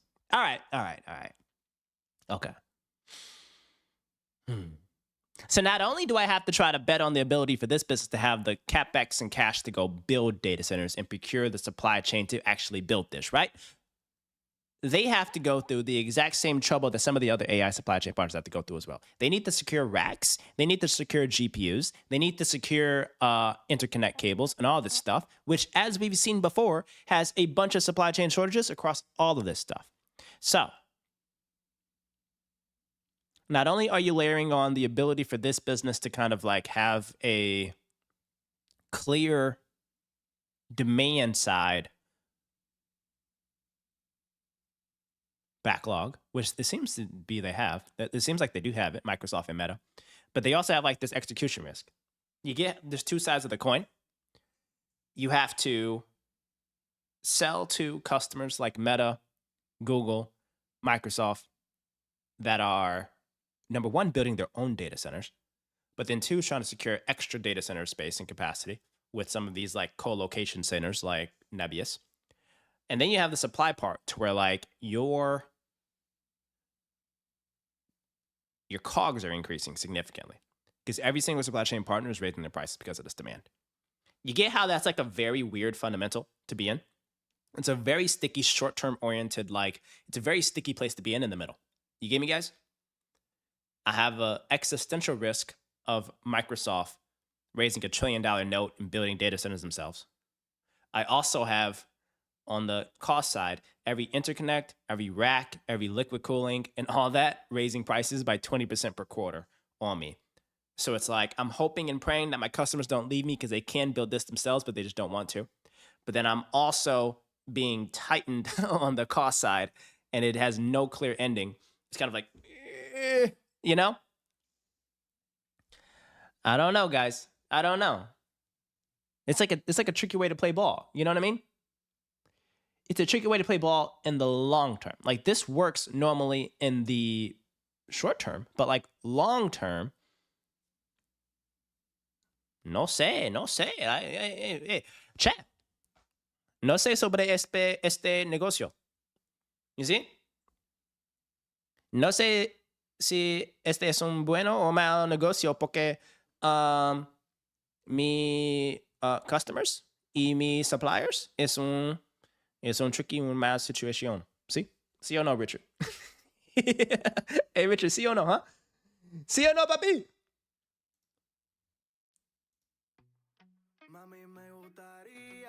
Let's find some more reggaeton for the boys, huh? Dale. Okay. In a power-starved market. All right, now let's look at the chat. Let's look at the chart. I did all this work. Now let's do something for you boys and look at the chart. I know y'all love the chart. Let's see what the chart talk about. Alan, lock in, Shred Lord. Bienvenido a Cafecito de Chat Capital, huh? Dale, hola, Bobby. Okay, stock has done nothing. It makes sense. I understand why this has done nothing over the last 6 months. Competitive dynamics. Like, investors are asking the same question I just asked, but probably more intelligently.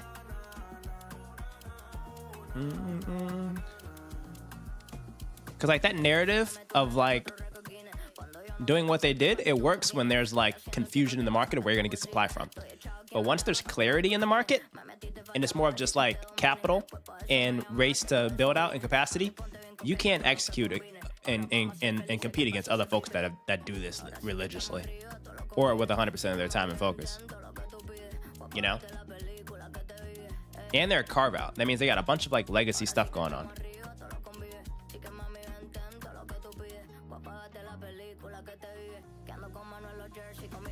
We should put it to vote, though. Bring it to a Chat Capital competition. I told you about the Chat Capital competition we're having on Friday. It's gonna be like March Madness style.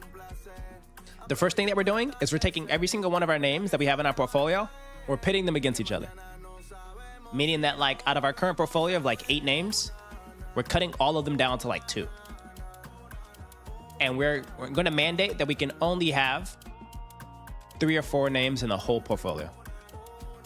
It's gonna be intense. You know what I mean? We're gonna only have like, you think Memphis is gonna win March Madness? Hey, W Memphis. But we're gonna have like only like 4 or 5 names in the whole Chat Capital portfolio. It's gonna be hyper concentrated. And it's like all the names that we like, and we got some really good names in Chat Capital. Like some really good names. But we're just gonna challenge ourselves to pit them against each other. Try to understand what like the clear value prop is of each, defensibility of those names. Because our former model of like every Friday you guys pitch and we vote, eventually over the next 365 days, or now 300 more days, we're gonna have like 5,000 names. And then we're just an index fund. We should have just bought an index fund. But good investors are hyper concentrated in their best names. Right? Like Alan Meckham made Berkshire Hathaway stock 25% of its portfolio one time. Wait, Chad, this is a good song. And it's copyright free. I'm adding this to the playlist. Wait, Jack, where you at, bro? You got some mixes for us?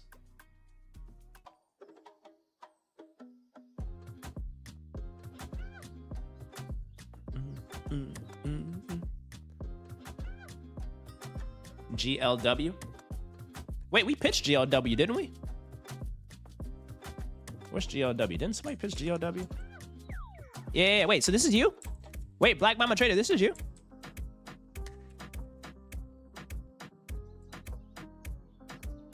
GLW? But was this officially pitched though? I don't think it was officially pitched. It wasn't officially pitched. Bring it on, what's the name? So you added it to the watch list. Okay. Who else? Hey, my bad, Dub. My bad. And they're the ones that are doing the glass for the semi-space, right? They used to do glass for iPhones. So now they're pivoting to do glass for like semis, right? Or something like that. I think they're crushing it.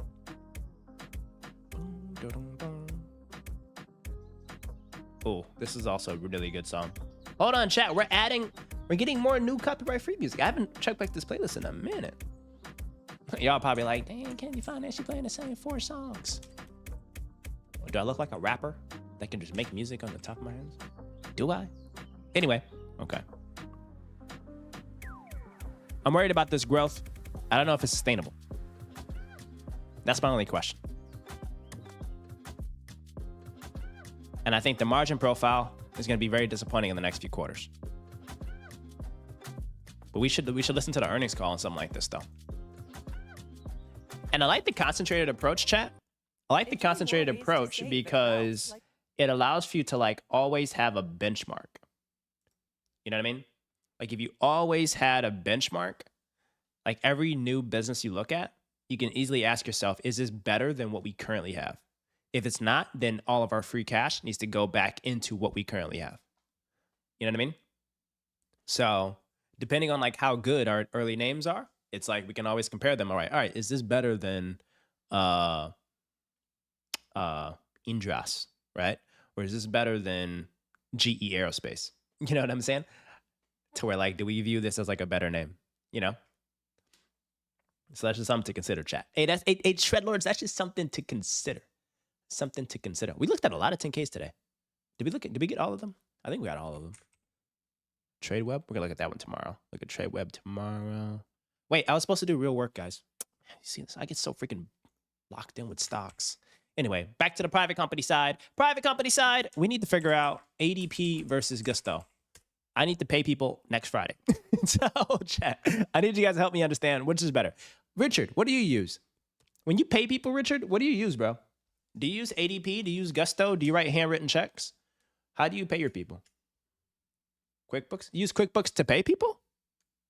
QuickBooks integrates with their like direct deposit?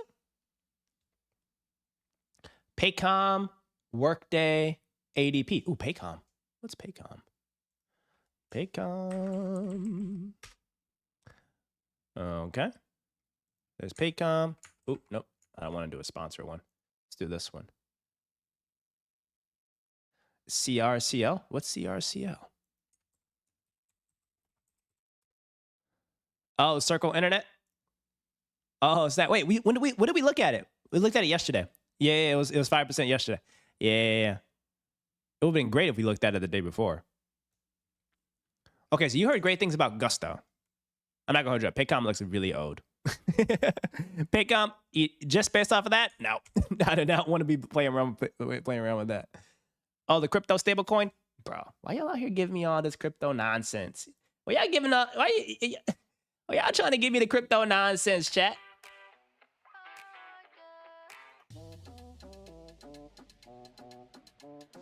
Dun, dun, dun,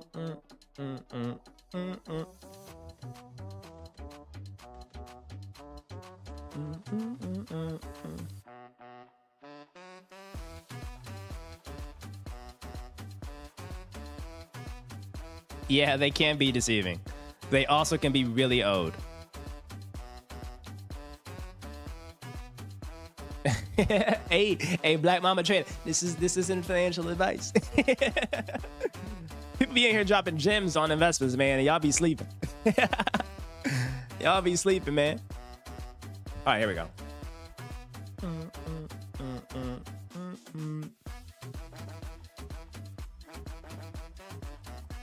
Okay. Gusto is horrible. Do not recommend. Okay, wow, that's bad. All right. ADP is going to depend heavily on which products you use. Customer service is very spotty though. ADP is good for multi-jurisdiction. ADP has excellent software with absolute crap support. I've yet to see a better system, but dang, it sucks when things break.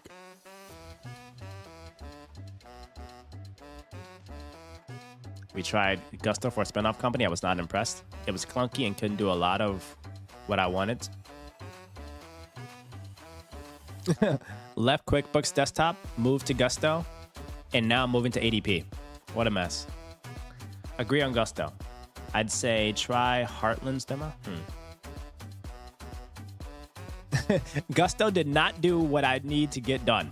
Oh, wow. Okay. Apparently Gusto sucks, guys. But ADP is way overpriced.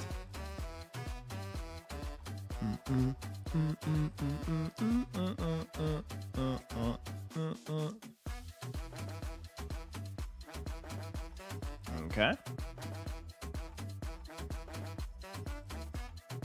You need help in HR payroll? Okay, what about... Let's find a recent one.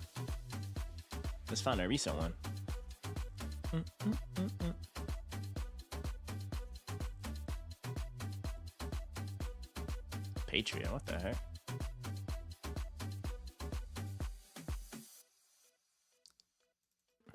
My bad, Rich.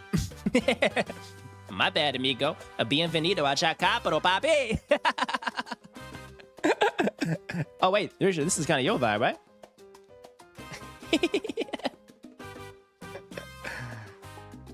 This is what Richard wake up listening to.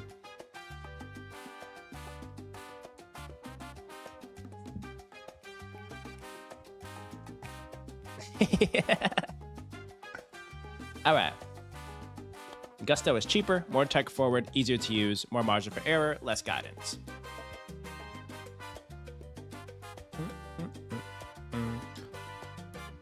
Okay, hold on. I've heard nothing but good stuff for Gusto. I've heard mixed. I've heard ADP is better for you for situations.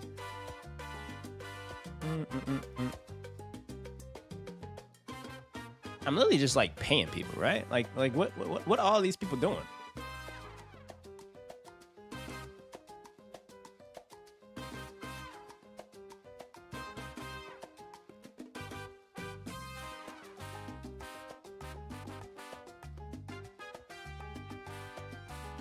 We're trying to figure out the cost, but feel like we have outgrown Gusto.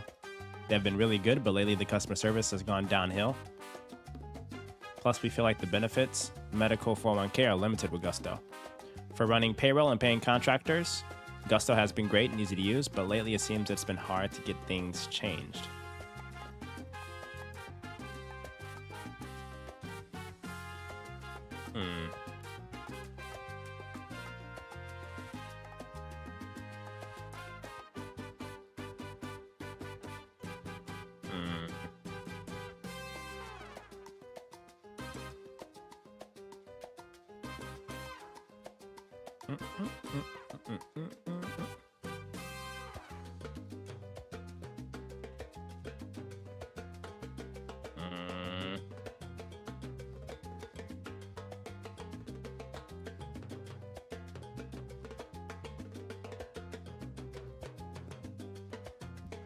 Let's just look at their websites. Yeah, let's do this.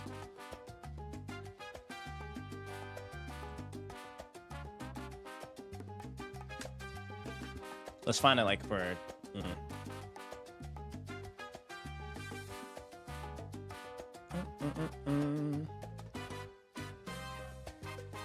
Hold on. Okay, hold on. Let's see. Are you stuck choosing between Gusto or ADP for your business's payroll needs? Keep watching to find out which is best. Gusto is best for small businesses that are looking for affordable, easy-to-use payroll software with built-in time tracking and HR, while ADP is best for mid-sized, larger businesses that need custom payroll and HR service packages. We recommend you choose ADP if you have a mid-sized or rapidly expanding business, you want to integrate payroll with other apps and software, or you need health insurance in one of these states. Choose Gusto if you run a small or startup business, you value streamlined payroll. The background music, I didn't hear a word she said. That was like a TikTok edit. Right? All right. There we go. My 3 favorite payroll providers for small businesses are Gusto, which I've recommended in the past, and now I also recommend 2 products by ADP. So ADP is the name in payroll, and there are 2 different products that they offer. One of them for very small businesses. That's called Roll by ADP. That's a low-cost ADP solution. And then there is Run by ADP, which I consider kind of more your white glove experience. Now, I previously used Gusto. That is what I used for my own payroll, and I still really like the Gusto solution. But I wanted to give another one a try, so I've actually migrated my team's payroll over to ADP Run now. So I can actually give you some firsthand experience of using the system and who it is best for. My 3 favorite payroll providers. You know what's so funny? People will make a video like this, Gusto versus ADP, and this is Vincent. I forgot his name. Well, I'm mixing up my Asian boys. His name's not Vincent. One of these other ones, but he's like a big like finance tech YouTuber. But he's sponsored by Gusto, right? So it's kind of just like it's a lot of these videos are very skewed, guys. So if you ever see me making a video around like best accounting software, best believe I got a brand deal. All right, and I'm like paid by that brand to do like that comparison. Oh, Days, what up, top dog? Good to see you, man. Good to see you. Good to see you. Okay, so. All right. So the key thing is, though, it's like I need to be able to, it's a little bit tricky, guys. Like I need to be able to integrate a project management tool which tracks teams' time per project with a payroll solution so that like their time tracking can equate to compensation, right? And I don't want to have to, I don't want them to have to input hours worked on said project on both the project management tool and then the payroll tool, right? Ideally, chat, there is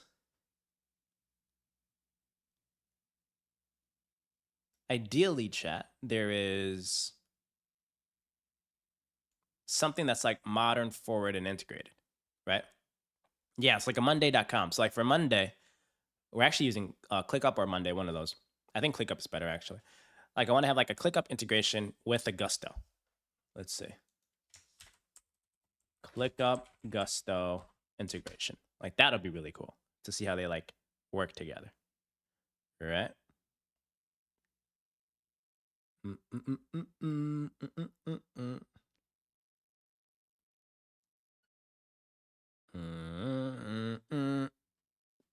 Workday is payroll. Yeah, I think Workday is payroll and like broader HR stuff. ClickUp integrates primarily through third party. Oh, you need like a third party integration. Gemini, you're up. I'm trying to build a modern best-in-class tech stack for project management, time tracking, invoicing to customers, paying subcontractors, and yeah, HR tech is so crowded, bro. HR tech is so crowded. There's an HR tech conference in Vegas every year, and there's like 15,000 different companies there. Insane. Okay. Paying subcontractors and paying our in-office employees.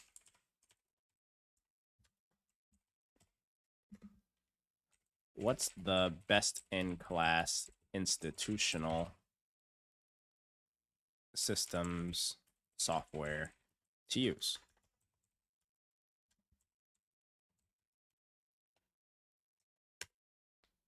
Right? Dun dun dun dun dun dun dun dun dun dun dun dun. Okay, hold on. There's an all-in-one, and then there's a best-of-breed integrated. Okay. Boom, boom, boom, boom, boom, boom, dun dun dun dun. Rippling? Okay. So you gotta use ClickUp so that team members track time without leaving their desk. Approved hours sync to QuickBooks Online to generate client-ready invoices. And then you have time to payroll. Oh, shoot. My Cafecito's going on. I ain't even freaking know. No, not this one. There we go.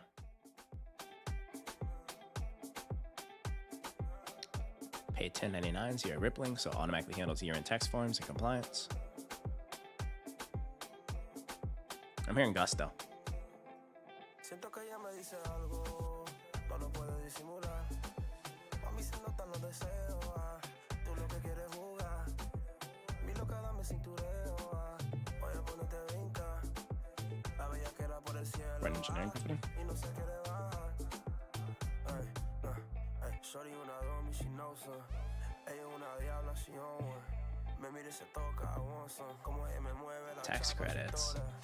Give me la le digo hasta abajo. Como ella me baila, me tiene oficial. Gritan de mi nombre en la cama, sudado. Tanto polvo que me echan, nos quedamos pegados. Nos quedamos pegados.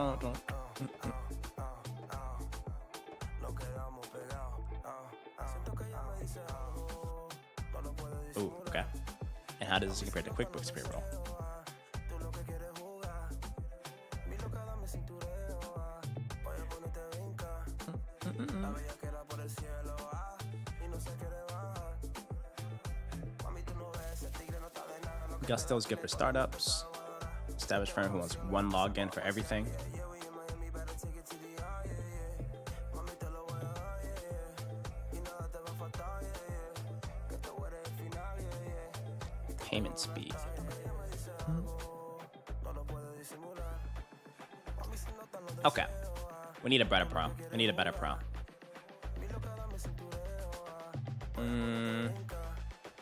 We'll use Gemini again.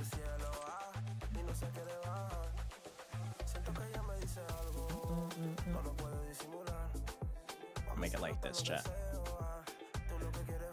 I like you to act as if you're head of HR or a medium. You can always change it. I guess so. Yeah, I guess you can change it. All right, so Paycor. Ooh, it's another one too. Enjoy more ways to save. Jesus Christ. It's the most ads we've ever seen in our entire lifetime. HR solutions that empowers leaders to drive business results. All right, okay. Okay.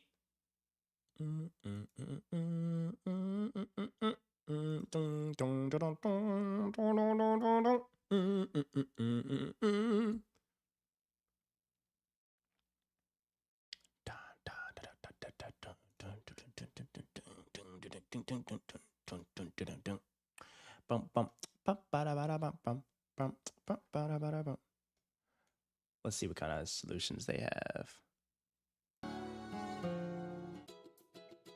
Yo no sé. The heck? Ooh, Tokyo Magic. Puerto Rico. Sorry. Find, hire, and onboard.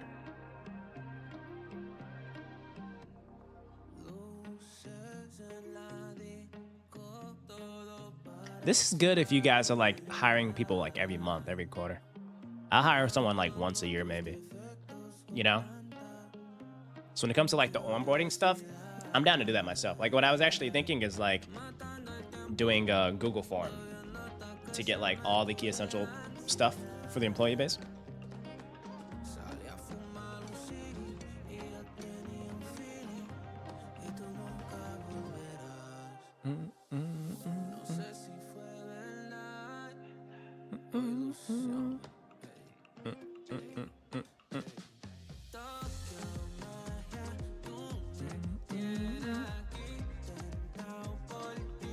There's so many of these. Look, these could be like great brand deals. Paycor. My audience is full of a bunch of business owners.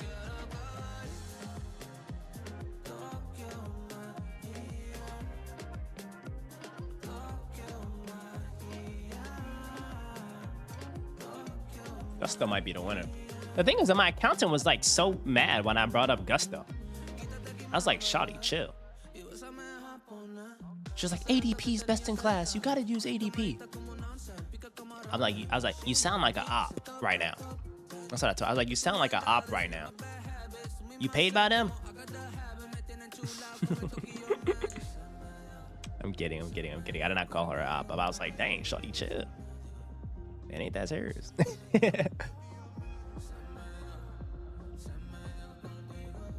The question though is Gusto going to be around for any longer?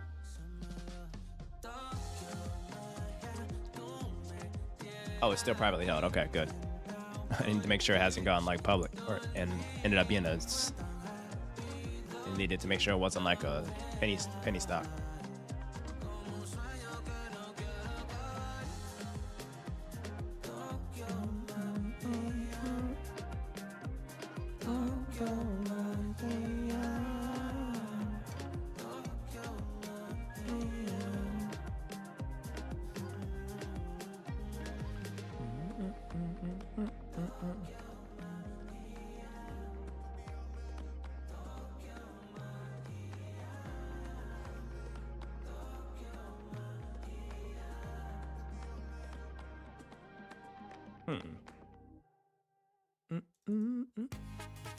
Nope.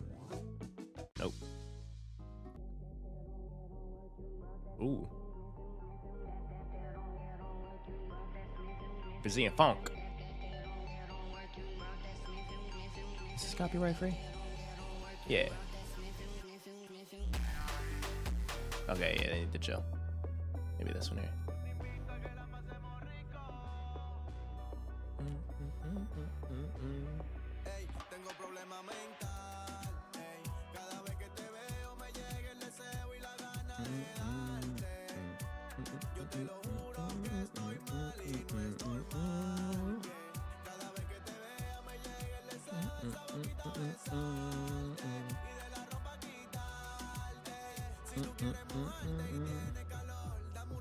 It's a lot of stuff. Ooh, background checks.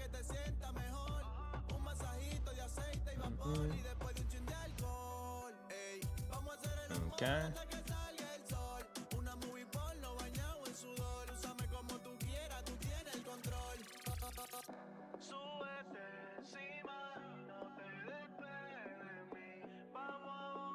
All right, so you got to use QuickBooks for the business management and the invoicing. For everything employee related, Gusto might be to play. But I wonder, like, what's the price difference?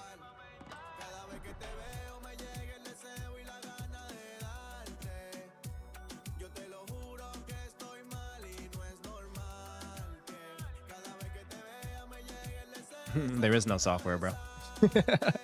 They write physical checks to people. You know what I'm saying? W boring businesses, y'all. All right, here we go. Okay. Gusto's monthly fee. Same. Per employee fee. So the estimated monthly total to just run our payroll. What the heck?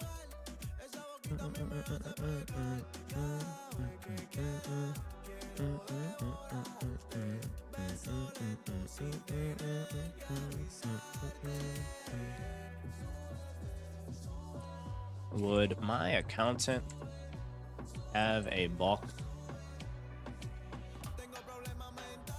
with them to make it? Let's see. What if my accountant has like a... Maybe she does have a relationship with them. Okay.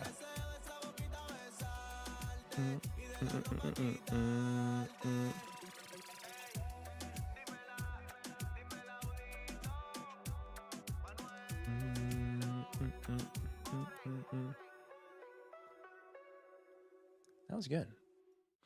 All right. Well, we got a lot to learn here, chat. We got a lot to learn. I'm just gonna let the accountant figure this out. She wants to be involved.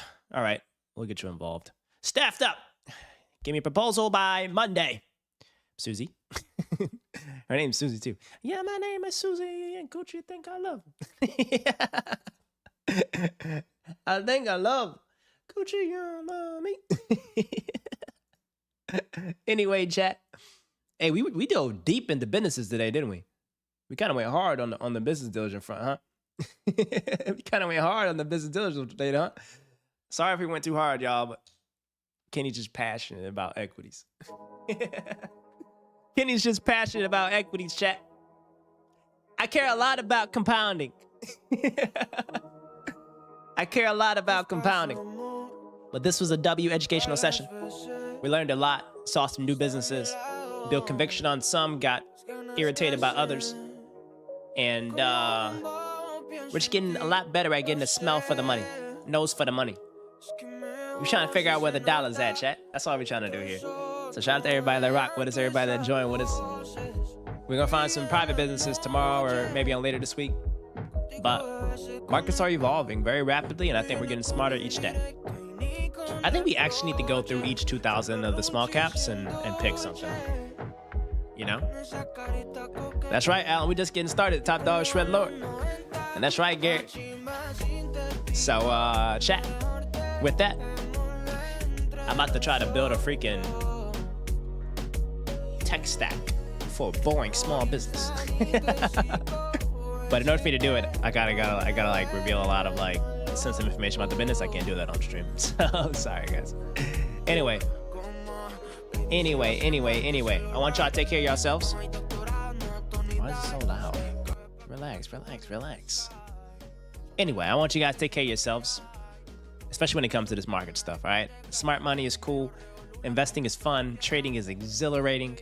But the best thing you guys can do is buy index funds, touch grass, never sell it. Right? It's a great game, but it's a dangerous game. All right? I want you guys to be investing responsibly.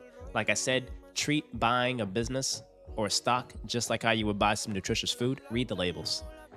Don't just stare at the charts. Read the labels.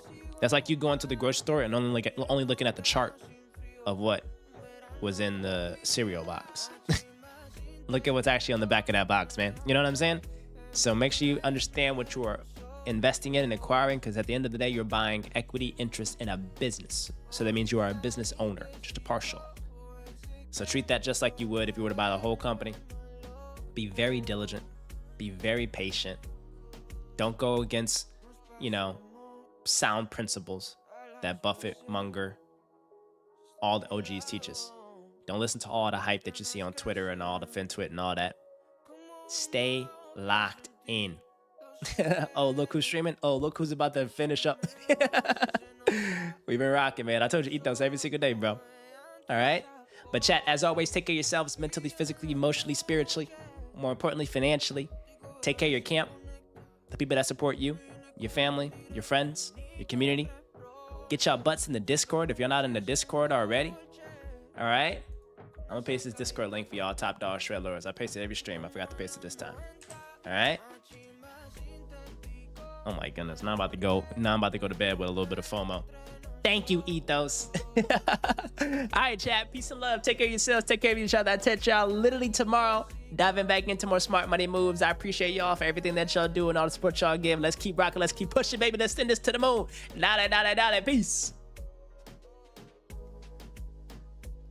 Great pick, Ethos.